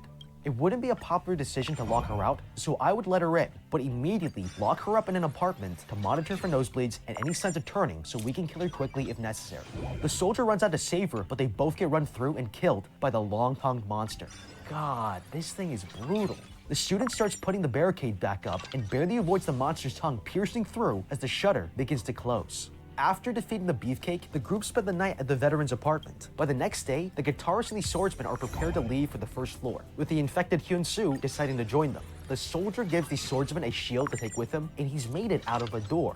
This is incredible work, but right now I'm starting to think about if there's a better way to fight these monsters than with swords and shields. This guy should be making traps for us, because even if the monsters are strong and have special abilities, they aren't exactly smart. Things like bear traps, tiger traps, and snares would all be easy for this guy to make, and could go a long way in keeping us safe and dealing with the monsters more intelligently. Down in the basement, a spider-like monster goes to attack the cocoon and finds it empty. The firefighter has escaped through the ventilation shaft. This was really her only option, because the room with the cocoon was locked. Don't try to fight this thing without help, because it has more range and can move better than you, plus every leg has a huge stinger that can pierce through metal. But if it's taken the form of a spider, it might have the vision of a spider, which is surprisingly terrible. They rely on touch and vibration more than sight despite having 8 eyes. I might try using this to my advantage. I would take something from this room with me first, like the wire, and instead of running through the ventilation making vibrations, I'd look for a T-junction in the vents, use the wire to cause vibrations away from me, and stay still and quiet on the opposite side. She breaks a vent fan to lower herself into another room, but the spider catches her. Thinking quickly, she breaks a window and grabs a broken shard, sawing through the webbing to escape. The tenants find out that martial law has been declared and the military is in control. They're told the infection doesn't spread through the air or blood, but it's related to human desire, and anyone exhibiting symptoms of nosebleeds, fainting, or hallucinations should be locked up. These creatures are durable and heal very fast, but they do have 2 weaknesses. They can be damaged and killed during a period of time called the golden hour, and secondly, they can be burned to death. But dealing with this means we're killing them while they're still in human form, and that can get emotionally very ugly. I would designate a person in each base camp to be officially in charge of these executions, so that there isn't a situation where people who aren't mentally prepared for something extreme like this allow another person to turn into a monster. And it needs to be brought to the group for a vote, because if everyone isn't on board, everyone's lives are at risk. Meanwhile, the gamer and his crew find a dead body, and it's warm. This is really bad news for them, because it means he's been killed very recently and that a monster could be near. They don't see one, but on their way down, something knocks the guy down the stairwell and he takes a deadly fall, splatting onto the floor. He wakes up in another room where the med student tells him he's been asleep for 8 hours, and it's obvious that this kid has been infected. Okay, this guy can somehow survive deadly falls and heal quickly. If he's on our side, there's no way I'm not going to try to use this as an advantage against the monsters. We've established with Beefcakes here that some of these monsters are too dangerous to fight, but he clearly doesn't have the same risks as us. I would use him to lure monsters into traps, because the worst case scenario is he ends up back in the medbay for 8 hours. The shopkeeper throws a fit and screams that they need to kill him, but then his nose starts bleeding. Yeah, what was it you were saying, old man? Downstairs, the gamer is told by the med student they need him to do dangerous jobs for the tenants. His first task is to bring the soldier down here to help reinforce the barricade, but he's told to leave the kids if something goes wrong. I hate to say it, but he's right. Kids are our future, but right now we won't even have one unless we defeat these monsters. So anyone who can contribute to that cause comes second. These kinds of unpopular, practical decisions are for the greater good. The firefighter isn't happy that he's using the gamer, but tells her they need the soldier and the gamer can heal fast. As long as he's strong enough to resist the infection, he can be their ultimate weapon. I have no problem with this whatsoever. We need to use people as resources because everyone has unique skills. He's a risk to have around groups of people, so he's best put to use to scavenge, run errands, and do things the others can't do. The med student tells the woman about the Crew blog and what he read on it. She remembers her fiance had a blog called Crew before he died, and he didn't want her to know about it. She knows it must be the same one, but why would her husband know anything about this infection? Hyun-soo and the gangster are walking up the stairwell when the man is suddenly grabbed by a giant hand. Hyun-soo here chases after him and gets knocked down by a super fast monster with giant legs. It sprints towards the kid, but someone shoots it with a crossbow bolt and it runs away. This old man and his nurse appear and rescue the 2 survivors. They're lucky to get some help, because this monster might be the toughest one yet. If it's so fast you can't even react to it, how do you kill it? That night, the veteran reinforces the barricades, and they're gonna need it badly, because the tongue monster gets grabbed by a massive hand as something lets out a roar. The next day, the guitar starts bleeding from her nose, and the tenants are horrified to find out she's infected. They sound the alarm, and the swordsman leads her into a net trap they've set up. The firefighter realizes this infection can be caught by anyone and remembers her husband's Kuru blog. She must know what happened and decides to head out on this motorcycle to his old workplace. It's risky, but she can find answers that tell us what we need to know about the infection. I wouldn't want her to leave though, because she's too valuable to the planning, safety, and defense of the group. It might be better to send the gangster, who is strong enough to defend himself in the wild, and he would help if there was something in it for him.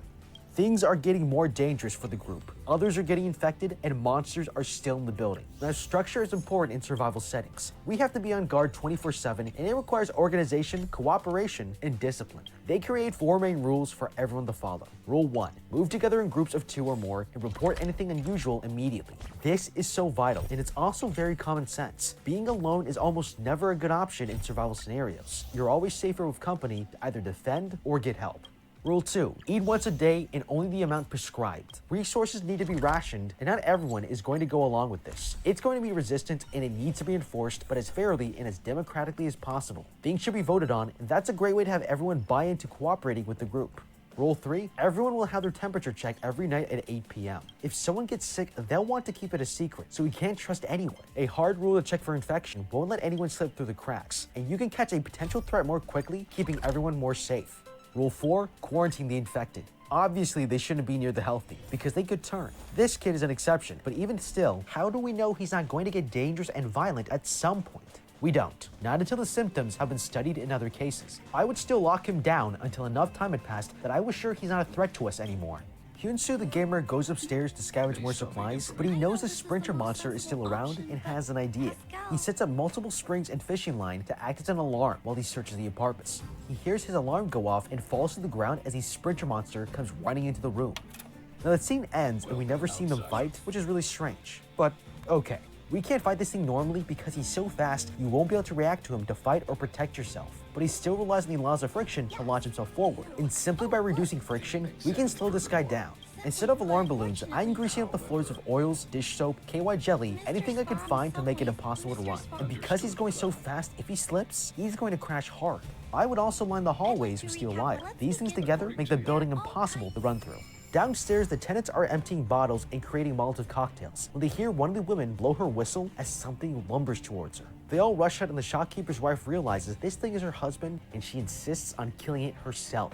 Okay, there's no TV anymore and this is the best entertainment they can get, but it's not safe. They should use the buddy system so that someone is there with a weapon for backup if she can't handle herself. I honestly don't even know why they would wait long enough for this guy to wander out on his own. They should have killed him long before this, or contained him until he was showing symptoms of transformation and ended from within the confinement area. The firefighter reaches her fiance's office and finds his research notes from the Crew blog. He had become infected and was trying to resist for 15 days as his condition would have stabilized and he would become a special infectee. That's when the military shows up and takes the woman hostage. She cuts a deal with the commander, offering the infected Hyun-soo someone who can resist monsterization in exchange for her life. Back in the apartment, the whole complex is powerless. The water is going to be cut off soon, and the food is running out. Power being out is bearable, but running out of drinking water is a problem they need to solve immediately. It's always important to be thinking further ahead than anyone else when it comes to resource management in a survival situation. A city's water and sewage is relatively automated using gravity to its advantage, so it would likely be available longer than electricity, but getting access to new sources of food and water will force you outside. There are hundreds of abandoned supermarkets across the city to scavenge, and it's the best place to start. But before it ever gets this bad, we have soil here, so we should start planting vegetables as soon as we realize this is an apocalyptic scenario. Gardening obviously takes time, but it's at least the path forward to free, sustainable food. Later, Hyun-soo here is told that the tenants have to leave soon as they're low on resources with no guarantees of their safety. He's sent down to scout the parking lot where something knocks him over and hangs him upside down. They see this on the camera and go down to help. As they walk through, they see the sprinter monster standing there, unresponsive. The med student assumes it's asleep, and they carefully walk the other way. These monsters actually sleep, which is literally a survival mechanism for the brain and body to maintain functioning and run smoothly. If it wasn't necessary for survival, a species would have evolved out of it, and that hasn't happened ever. I take account of the time, because it could mean they have biological clocks that make them more likely to sleep at this time of the day or night, and choose to scavenge the building or even go outside only during the hours. But right now, this is their best and only chance to stealth kill a sprinter monster, and I would have taken the opportunity. The squad finds the gamer in a cocoon and frees him, but the guitarist drops her back, waking up the sprinter. The med student cleverly uses the car alarms to distract the sprinter. Its greatest strength is its speed, and so if you know where it will be going, like a triggered car, you could ambush it. However, this also wakes up any other monsters in the vicinity and puts your whole group in jeopardy. So retreat is a good option until we can take them out one at a time or have enough backup to fight them, something the old man does with his kick-ass flamethrower. Upstairs, the veteran is running for his life, but it's not going to be an option for him, and it's too dangerous to fight, which leaves trapping as the best solution. But you'll only have one shot, and you can't let it escape. The legs are the most dangerous part of this monster, so we need to take them out of the equation in order to beat it. His trap was a great idea, because if the spider is suspended, it can't use its legs, and we can either try to kill it or run away. The problem with their strategy was in thinking they could do this with this tiny little rope and a couple of screws. The monster must weigh less than this fridge, or about 120 kilograms, because tipping it pulls the spider off the ground. And judging by the fraying here, I would guess it's a natural fiber rope less than 2 centimeters in diameter, which has a lower tensile strength than synthetic fibers. Even if it can hold up the monster, it's not gonna last long. And they should have strengthened the rope by braiding it, or use stronger screws so it can't break the metal frame off the wall. The other tenants try to rescue him before Hyun-soo appears and kills it. The next day, the nurse, the gangster, and Hyun-soo here get ready to scavenge for more supplies. But as they're pulling out of the parking lot, the car suddenly gets flipped over. The gamer Hyun-soo wakes up and sees the beefcake monster has grown gigantic ever since it left out of the building, and there's nothing he can do with his spear. Okay, this is in no way a fair fight. We'll never take it down in combat, so my thinking is if we can't fight it from the outside, maybe we can kill him from the inside. It takes 3 milligrams of fentanyl, which is only this much, to kill a man. If we're already going out for food and water at this point, we should be checking the local hospitals for drugs as well, and fentanyl is the way to go. I would inject the beefcake with as much as I could get my hands on. By sticking several needles onto the monster, you might just have a shot. The old man throws Molotov cocktails at the monster and sets it on fire, but it's useless. He runs over to help the gamer Hyun-soo, but as he's carrying him, his nose begins to bleed and the monster is back for revenge. A fire truck crashes into the beefcake and pushes it off the ledge before pushing flaming debris onto the creature and setting it on fire. Things have returned back to normal, but the shopkeeper's wife reveals that she's starting to have symptoms and needs to leave for their safety, but the other tenants don't want her to go and vote for her to stay. On the bottom floor, one of the tenants sees the elevator come down and hears the alarm bells start ringing throughout the building. The doors open and the monsterized security guard steps out. The security guard goes ballistic and starts fighting with the swordsman, but his sword arm gets chopped off. He won't quit, and taking his broken sword, stabs the security guard in the chest and drags the creature into the elevator, where he orders the others to throw a Molotov and burns to death inside. Okay, this is brutal. We've lost our best fighter to the lamest monster ever, and I would be seriously pissed. His weapon has blades, but it also has a pull to grab that makes it easier to fight him off. I would have had everyone attack him at the same time because he could be flanked from behind and the weed whacker could be held down as they all help kill him. It highlights an important point though. Always clear the place out. They should have sent bands of fighters to sweep the place floor by floor, but they didn't, and now this is the consequence. The old man asks the firefighter for help finding a secret tunnel that's in the building, but then his attention is drawn to an APC driving over a bridge. The armored car breaks through the apartment's barricade, and these bandits with stolen gear come out. If I see this car drive through the wall, I know it's only interested in killing others, because it's ruined the structure of the building, making it vulnerable to monsters from outside. So they don't want the building, they want us. I'm rushing quickly to the truck and hiding beneath it. The smoke hasn't cleared, and it's the last place they would look for someone. All the tenants are rounded together in the lobby, where this guy draws the outline for their new jail, and the leader demonstrates that anyone outside of it will be shot. I'll bet they're regretting killing the beefcake, because if he was still around, he'd take care of these guys for us. The bandits suddenly get ambushed by the firefighter, leading them on a chase through the building as the rest join in the fight. That's when the shopkeeper's wife arrives, fully transformed. She kills one of the bandits and is about to stab the student, but the gamer saves his life. The kid strangles her to death and collapses from a stab wound. The bandit leader realizes that the boy is infected and has his men burn the shopkeeper's wife as he takes them into the elevator. The firefighter frees the other tenants, but another bandit stops them in their tracks. He shoots the veteran, but she eventually kills him. However, the old man realizes the veteran's nose is bleeding. Upstairs, it's not looking good for Hyun-soo. They get ready to execute him, but today, it's his lucky day. One of the bandits kills the others and admits he's a monster just like Hyun-soo is, except he believes that it's natural for them to kill humans. When the gamer walks out of the elevator, he finds himself in a standoff with the other survivors. He's able to convince them to spare the infectee's life. The truth is, they wouldn't be able to kill him anyways. You see what happens when you shoot him with bullets. All I do is bounce right back. Hyun-soo just saved all the tenants' lives in this interaction. This guy is the most dangerous man in the building, and he can't be killed. So right now, our best solution is to escape. Everyone must be working in shifts to help the old man find the tunnel, because as long as we're trapped in the building with this guy, he holds all the cards. Nurse begins having an asthma attack, and the gangster tries to take her to a pharmacy, but he's knocked down by the monster. Hyun-soo here lets them continue to make their way out, but the infectee shoots both of them. Man, this guy is seriously bad news. Defending his friends, he fights the monster, who tells him that this isn't his true form, and his special ability is to take control of dead bodies. He severely wounds the gamer, but Hyun-soo begins to transform, growing a massive wing. The guitarist gets ready to throw a Molotov, but a Molotov cocktail isn't gonna do a damn thing, and we all know it. We might be able to shoot the gas tank of the car, causing a big explosion, but if it doesn't do the job, we've made 2 enemies instead of 1. So this isn't a good idea, and we should give Hyun-soo here the benefit of the doubt, while staying as far away from him as possible. He kills the monster, but then heads for the tenants. But the now healed veteran stops him just before he dies, as the kid turns back to normal and blacks out. The firefighter digs graves for the dead when she discovers a hatch to a secret tunnel. It must be the one the old man was looking for. That night, soldiers arrive. They have the building surrounded and announce they want the special infectee, Hyun-soo. The soldiers hear an explosion and begin shooting, scaring the tenants into the tunnel. And Hyun-soo here decides to step outside to confront the soldiers. The next day, the group finds an exit and climbs out, only to be surrounded by the Korean military. The commander tells the firefighter that the deal isn't over yet because she didn't deliver Hyun-soo to them in exchange for information on her fiance. She's forced to join them, and the survivors are taken away on a military truck. Surprisingly, Hyun-soo is still alive, waking up in an armored car, driven by the gangster who no longer has any scars. It must be the body-switching monster. He never killed him, and now he's trapped as he drives through the tunnel and into the open world. But what do you think? How would you beat the monsters in... You won't get away. Okay, check this out. An infection that turns ordinary people into terrifying monstrosities is spreading like wildfire across South Korea. What you gonna do? It starts with a nosebleed until they transform into these unkillable, freakishly mutated creatures. Those who last 15 days without fully giving in become both human and monster, called special infectees. And anyone could be next, but is there any chance to survive? You're in luck because we're here to break down the mistakes made, what you should do, and how to beat every single monster in Sweet Home Season 2.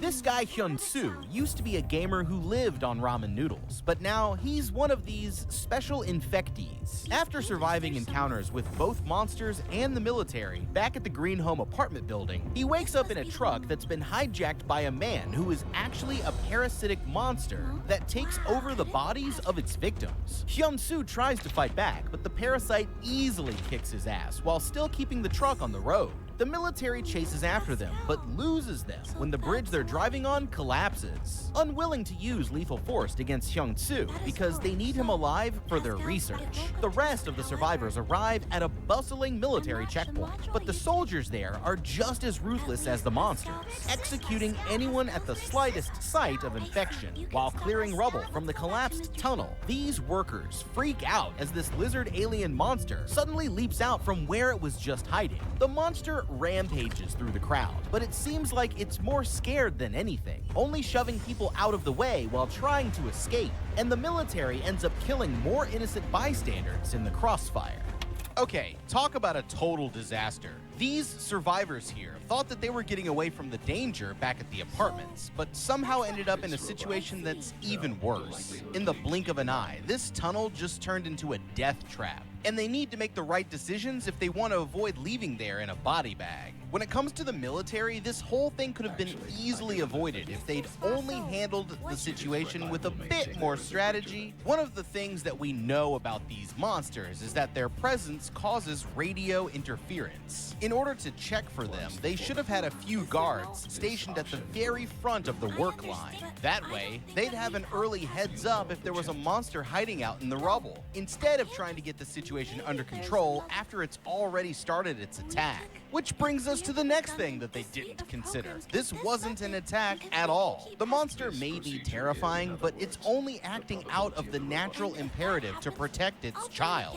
We see this all the time with wild species like bears, which are generally harmless to humans unless they feel threatened. Specifically when it comes to their offspring. The best thing to do in these cases is simply steer clear and make sure that the animal has plenty of time to notice that you're nearby so that it can take its babies to a safer place. Attacking it only made things worse, and the right thing to do here would have been to call an immediate ceasefire as soon as they realized that the creature wasn't a threat. As a civilian here, things are even worse. This monster could easily kill you with one strike. Even if it's only by accident and you manage to avoid that, there's a good chance that you'll just end up getting shot. It's going to be hard to think straight, but panicking here is only going to get you killed. Instead, I'd immediately get to the low ground and try to find some cover, like behind a piece of rubble or the engine of one of these abandoned vehicles. You need to avoid getting trampled or shot and carefully work your way towards safety,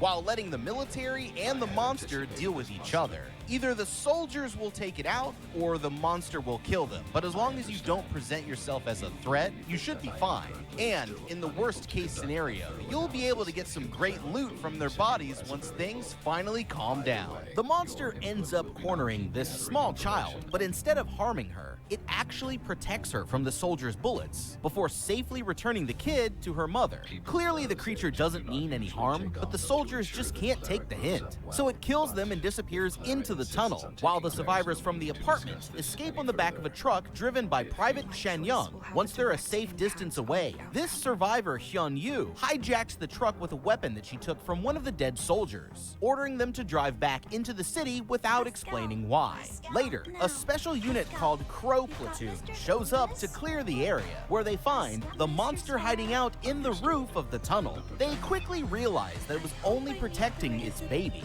and kill the creature with a flamethrower after forcing it to surrender by threatening the child. They're about to kill the little one too, but this Scarface Sergeant Tack sets it free, saying that they're only meant to kill the monsters who attack them first. Across the city, this firefighter Yi Kyung sneaks into a top-secret base in search of her husband, who used to work there, but disappeared before he can warn anyone about the outbreak. Inside, she witnesses a test where this scissor-handed monster is reunited with her mother, but the girl slices the woman's fingers off in the blink of an eye, and the soldiers ruthlessly take her out with their flamethrowers. Meanwhile, the parasite reveals that he's taking Hyun-soo to the same base, with plans to free the monsters being held there. As they approach the gate, he's suddenly overcome by powerful hallucinations and ends up crashing right into a squad of soldiers, forcing Hyun-soo to mercy kill one of the injured men. For some reason, the parasite's powers have stopped working,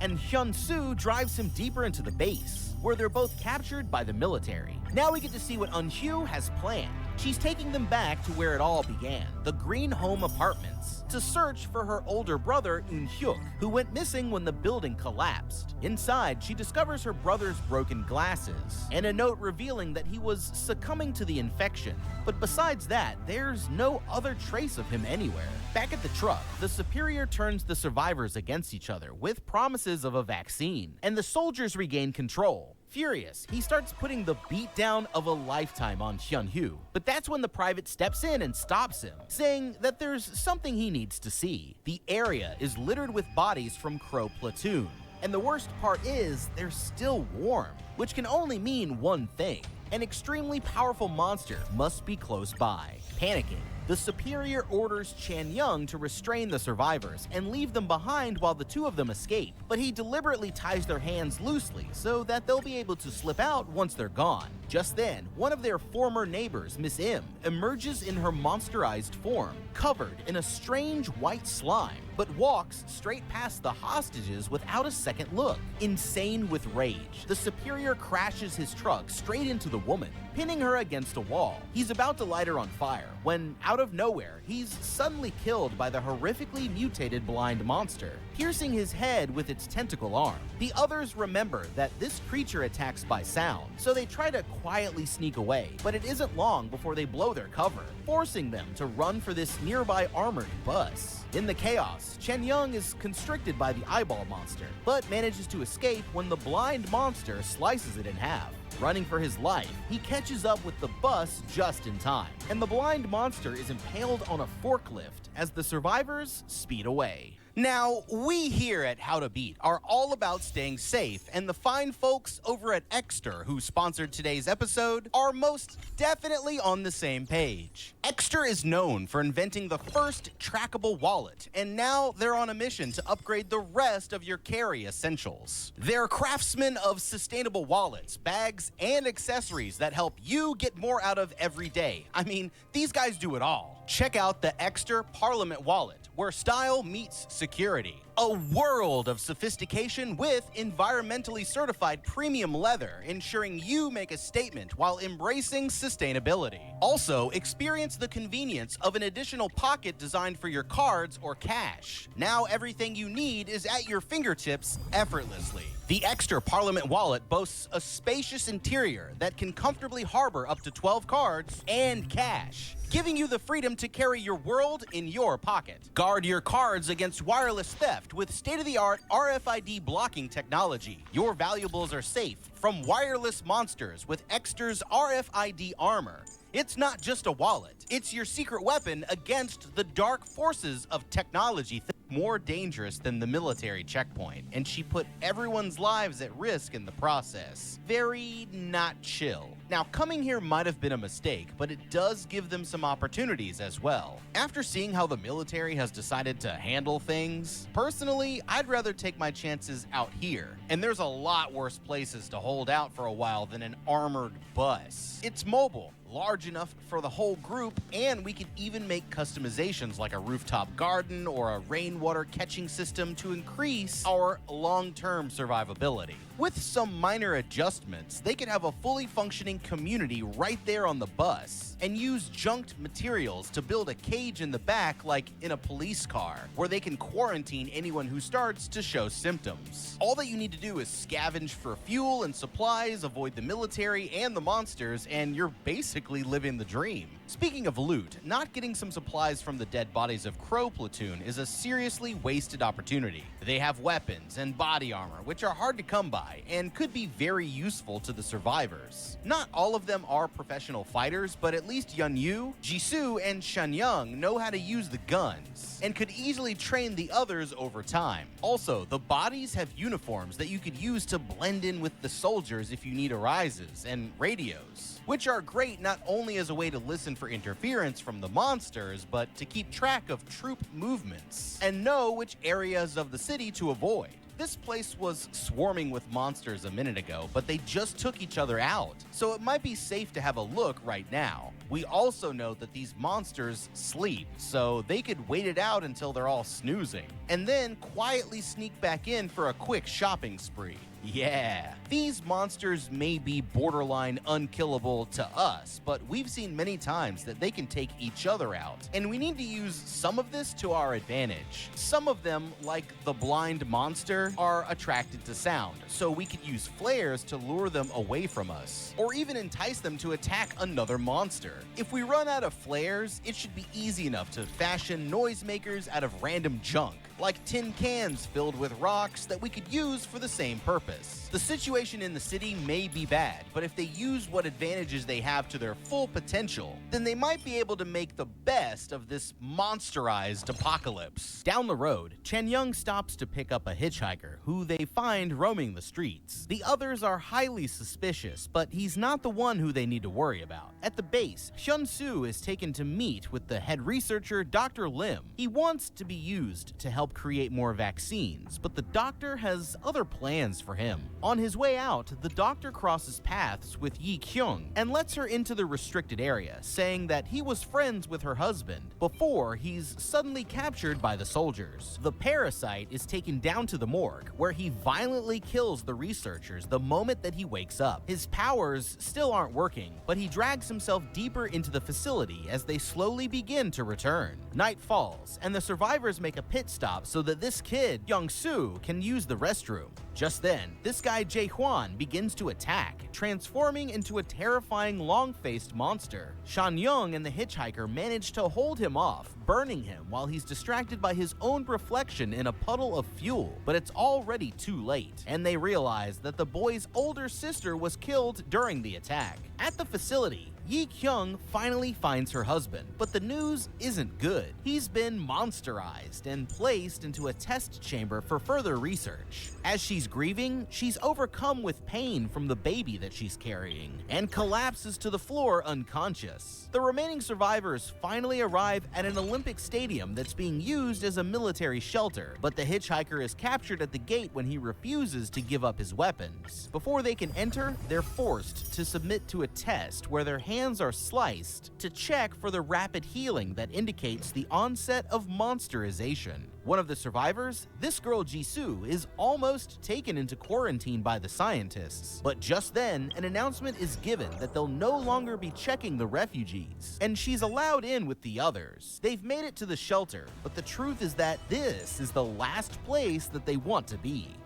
Okay, they might think that they're finally safe, but my gut instincts are telling me that this is going to turn out bad, really bad. We're put in a hard position here because staying out in the city means that you'll have to contend with these insanely overpowered monsters. But we've seen several times now that the military can be just as dangerous. They may be in a position of authority, but at the end of the day, they're only people like you and me. And they're just as susceptible to panic and paranoia as anyone else. Personally, I wouldn't be going anywhere near these guys unless I really had no other choice, because I'd rather take my chances with the monsters, who I know are trying to kill me, than a bunch of heavily armed soldiers who could turn on you at any moment. If I knew that I was going to be forced into a checkpoint like this, then I'd at least have taken a moment to test myself first. That way, I'd know if I was showing symptoms of monsterization, and could avoid being quarantined, executed on site, or worse, taken to the facility for experimentation. Of course, you want to stay human at all costs, but becoming monsterized isn't the worst thing, because if you resist for 15 days, then you become a special infectee like Hyun-soo, and if he hadn't handed himself over to the government, he wouldn't be doing too bad, all things considered.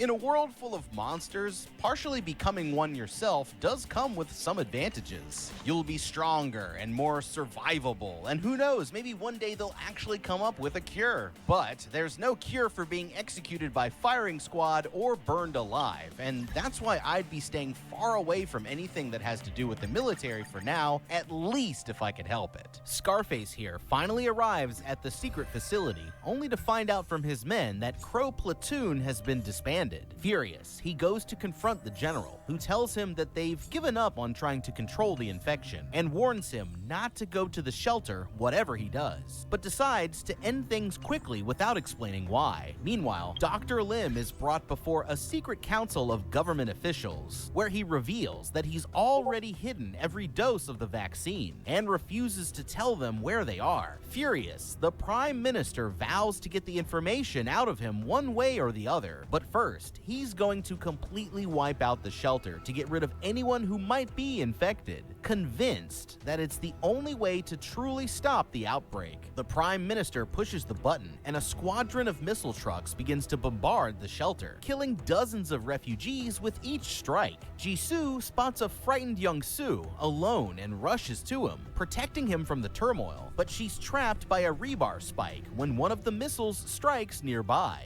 Unable to move, she pleads with the boy to leave her behind, finally managing to convince him to get to safety, just as she's crushed by a piece of the falling stadium. With Dr. Lim still refusing to talk, the Prime Minister decides to execute him. But just then, Crow Platoon shows up and drops everyone in the room. After being shot in the head, the Prime Minister suddenly transforms into a monster with tentacles coming out from his mouth. But the soldiers kill him with a flamethrower before gathering any useful supplies that they can find, and then escaping as they demolish the place with timed explosives. Having regained his abilities just in time, the parasite moves through the facility, setting all of the monsters free, before stopping for a final confrontation with Hyun-soo. He decides to leave them behind, but Hyun-soo breaks through the glass and attacks with a giant monsterized wing as the two of them battle to the death. The fight is brutal, but it looks like Hyun-soo is going to win,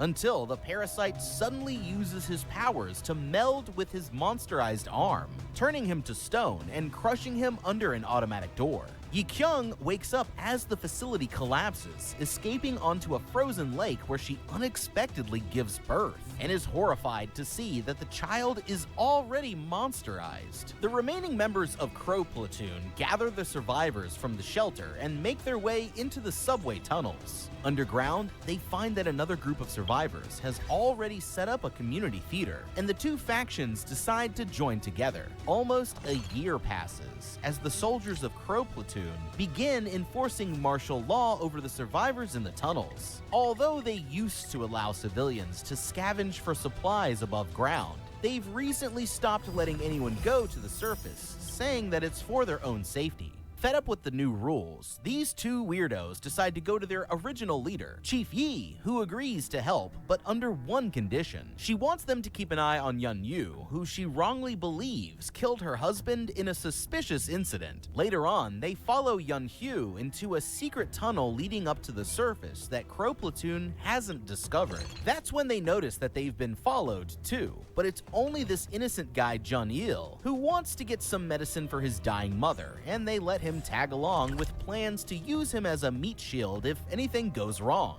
The weirdos tail Yun Yu through the streets as she follows a trail of red cloth that she's been using to mark her path. Eventually, they come to a small grocery store where this guy in the jersey gets a big idea. He wants to kill Yun Yu. That way, they can impress the chief and keep all of the supplies for themselves. Outside, Junil finds a rifle on one of the dead soldiers, but Jersey here abruptly takes it for himself. As the weirdos close in on Yun Yu, Junil suddenly turns in another direction and takes off on his own. Yun Yu spots the other two coming towards her, but she manages to lose them by hiding out among the wrecked cars.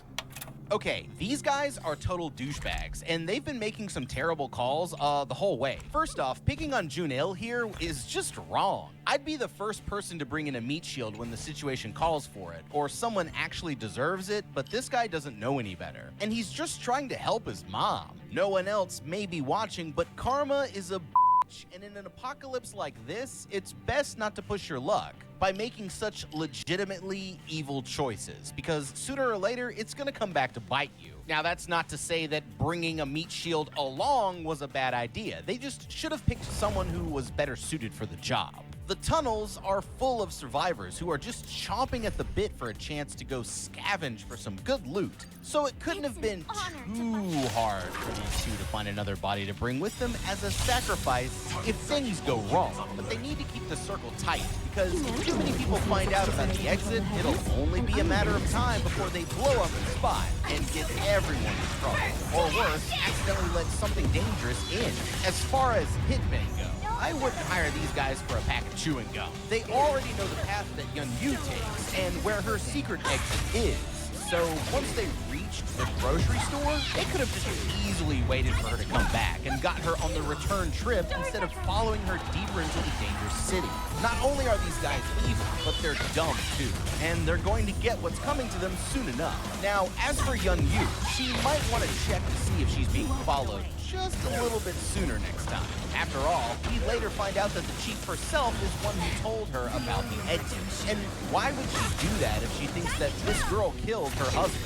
Clearly, the chief wants her to be killed out there, which means that she can never be too careful. Yun Yu is doing all of this to find her brother, but let's not forget that the last time that she saw him was in an apartment building that was swarmed with bloodthirsty, unkillable monsters, raided by ruthless bandits, and then collapsed. And it's been a full year since then. I hate to be the bearer of bad news here, but that guy is dead, or worse. It's time for Yun Yu to move on with her life and stop taking unnecessary risks, because as her older brother, that's what he'd want her to do. Meanwhile, Junil arrives at an abandoned greenhouse where he finds a mysterious young girl with a mitten necklace peacefully sleeping amongst the flowers. Curious, he reaches down to touch a strange scar on her arm, but that was his biggest mistake. Suddenly, the girl wakes up as her eyes glaze over white and she pushes him away. Returning to normal, she stands up saying that what just happened isn't her fault and leaves Junil there stunned,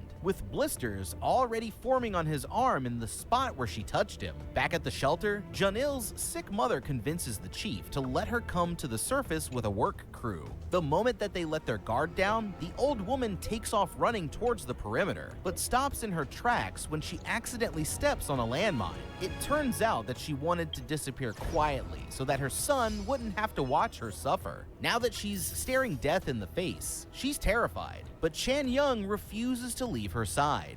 Sergeant Tak arrives on the scene, and they manage to save her life, but the woman is showing signs of monsterization, so they're forced to quarantine her anyway. Yun Yu hides out in a factory where she's pushed off of a beam by the baby lizard monster and knocked unconscious from the fall. On the ground floor, the two weirdos see the Mittens girl approaching them and open fire. This guy in the polo goes to see if she's alright, but she mind controls him, forcing him to kill his friend in the jersey. When she wakes up, Yun Yu realizes that the factory is swarming with dozens of beast-like looking monsters and tries to run for her life, but she isn't able to get away. Just when it looks like it's all over, she's suddenly saved by an unseen infectee. Thinking that it could be her brother, she runs outside after him, begging for him to show himself, but instead, she sees the Mittens girl watching her. Somehow, the girl recognizes her, although Yun Yu is sure that they've never met. Confused, she reaches out to grab the girl's shoulder, but the lizard baby tackles Yun Yu to the ground, leaving her as Mittens and her monster friends disappear down the alley. The shelter is about to be in big trouble as the explosion from the landmine alerts every monster in the city, but a squad led by second-in-command Sergeant Kim lures the monsters toward a gas station. There, they rig pumps with C4 and set off a few more small explosions to get the monsters' attention. The beast-like monsters quickly swarm the place, and after retreating to a safe distance, Kim fires his rifle into the explosives, killing them all in a massive fireball. It's a major victory, but now they're running low on supplies, meaning that they'll have to be careful to avoid any unnecessary fights. On their way back, the soldiers find Junil wandering the streets alone and bring him back to the shelter. The man needs medical attention, so Chen Young brings him to see the scientist Dr. Lim, who's taken over as the shelter's physician. Lim could care less at first, but becomes very interested when they notice the strange scar on his arm, and decides that the man should stay there while he does further tests. On his way out, Shen Young asks the doctor if it's theoretically possible for a monster to choose to protect someone. And although the doctor thinks that any case of this is most likely nothing but a coincidence, he tells Shen Young to report back if he sees this choosing creature again, saying that it could be the key to finding a cure. While running some tests on Junil, Dr. Lim notices something strange about his blood. The man has been infected, but somehow he isn't showing any symptoms. Instead of trying to help him, he decides that he's going to intentionally provoke Junil into monsterizing to see what he can learn. Okay, this poor guy Junil can't catch a break, and I feel pretty bad for him. Somebody needs to take the rubbing alcohol away from Dr. Lim here, because he's been hitting the bottle a bit too hard if you ask me. After all, nothing screams dangerous maniac like thinking that it's a good idea to deliberately turn someone into a monster. He's acting like a total psycho, and he's about to make a huge mistake. The doctor just found out that Junil here has become infected without showing any symptoms of monsterization. And there's a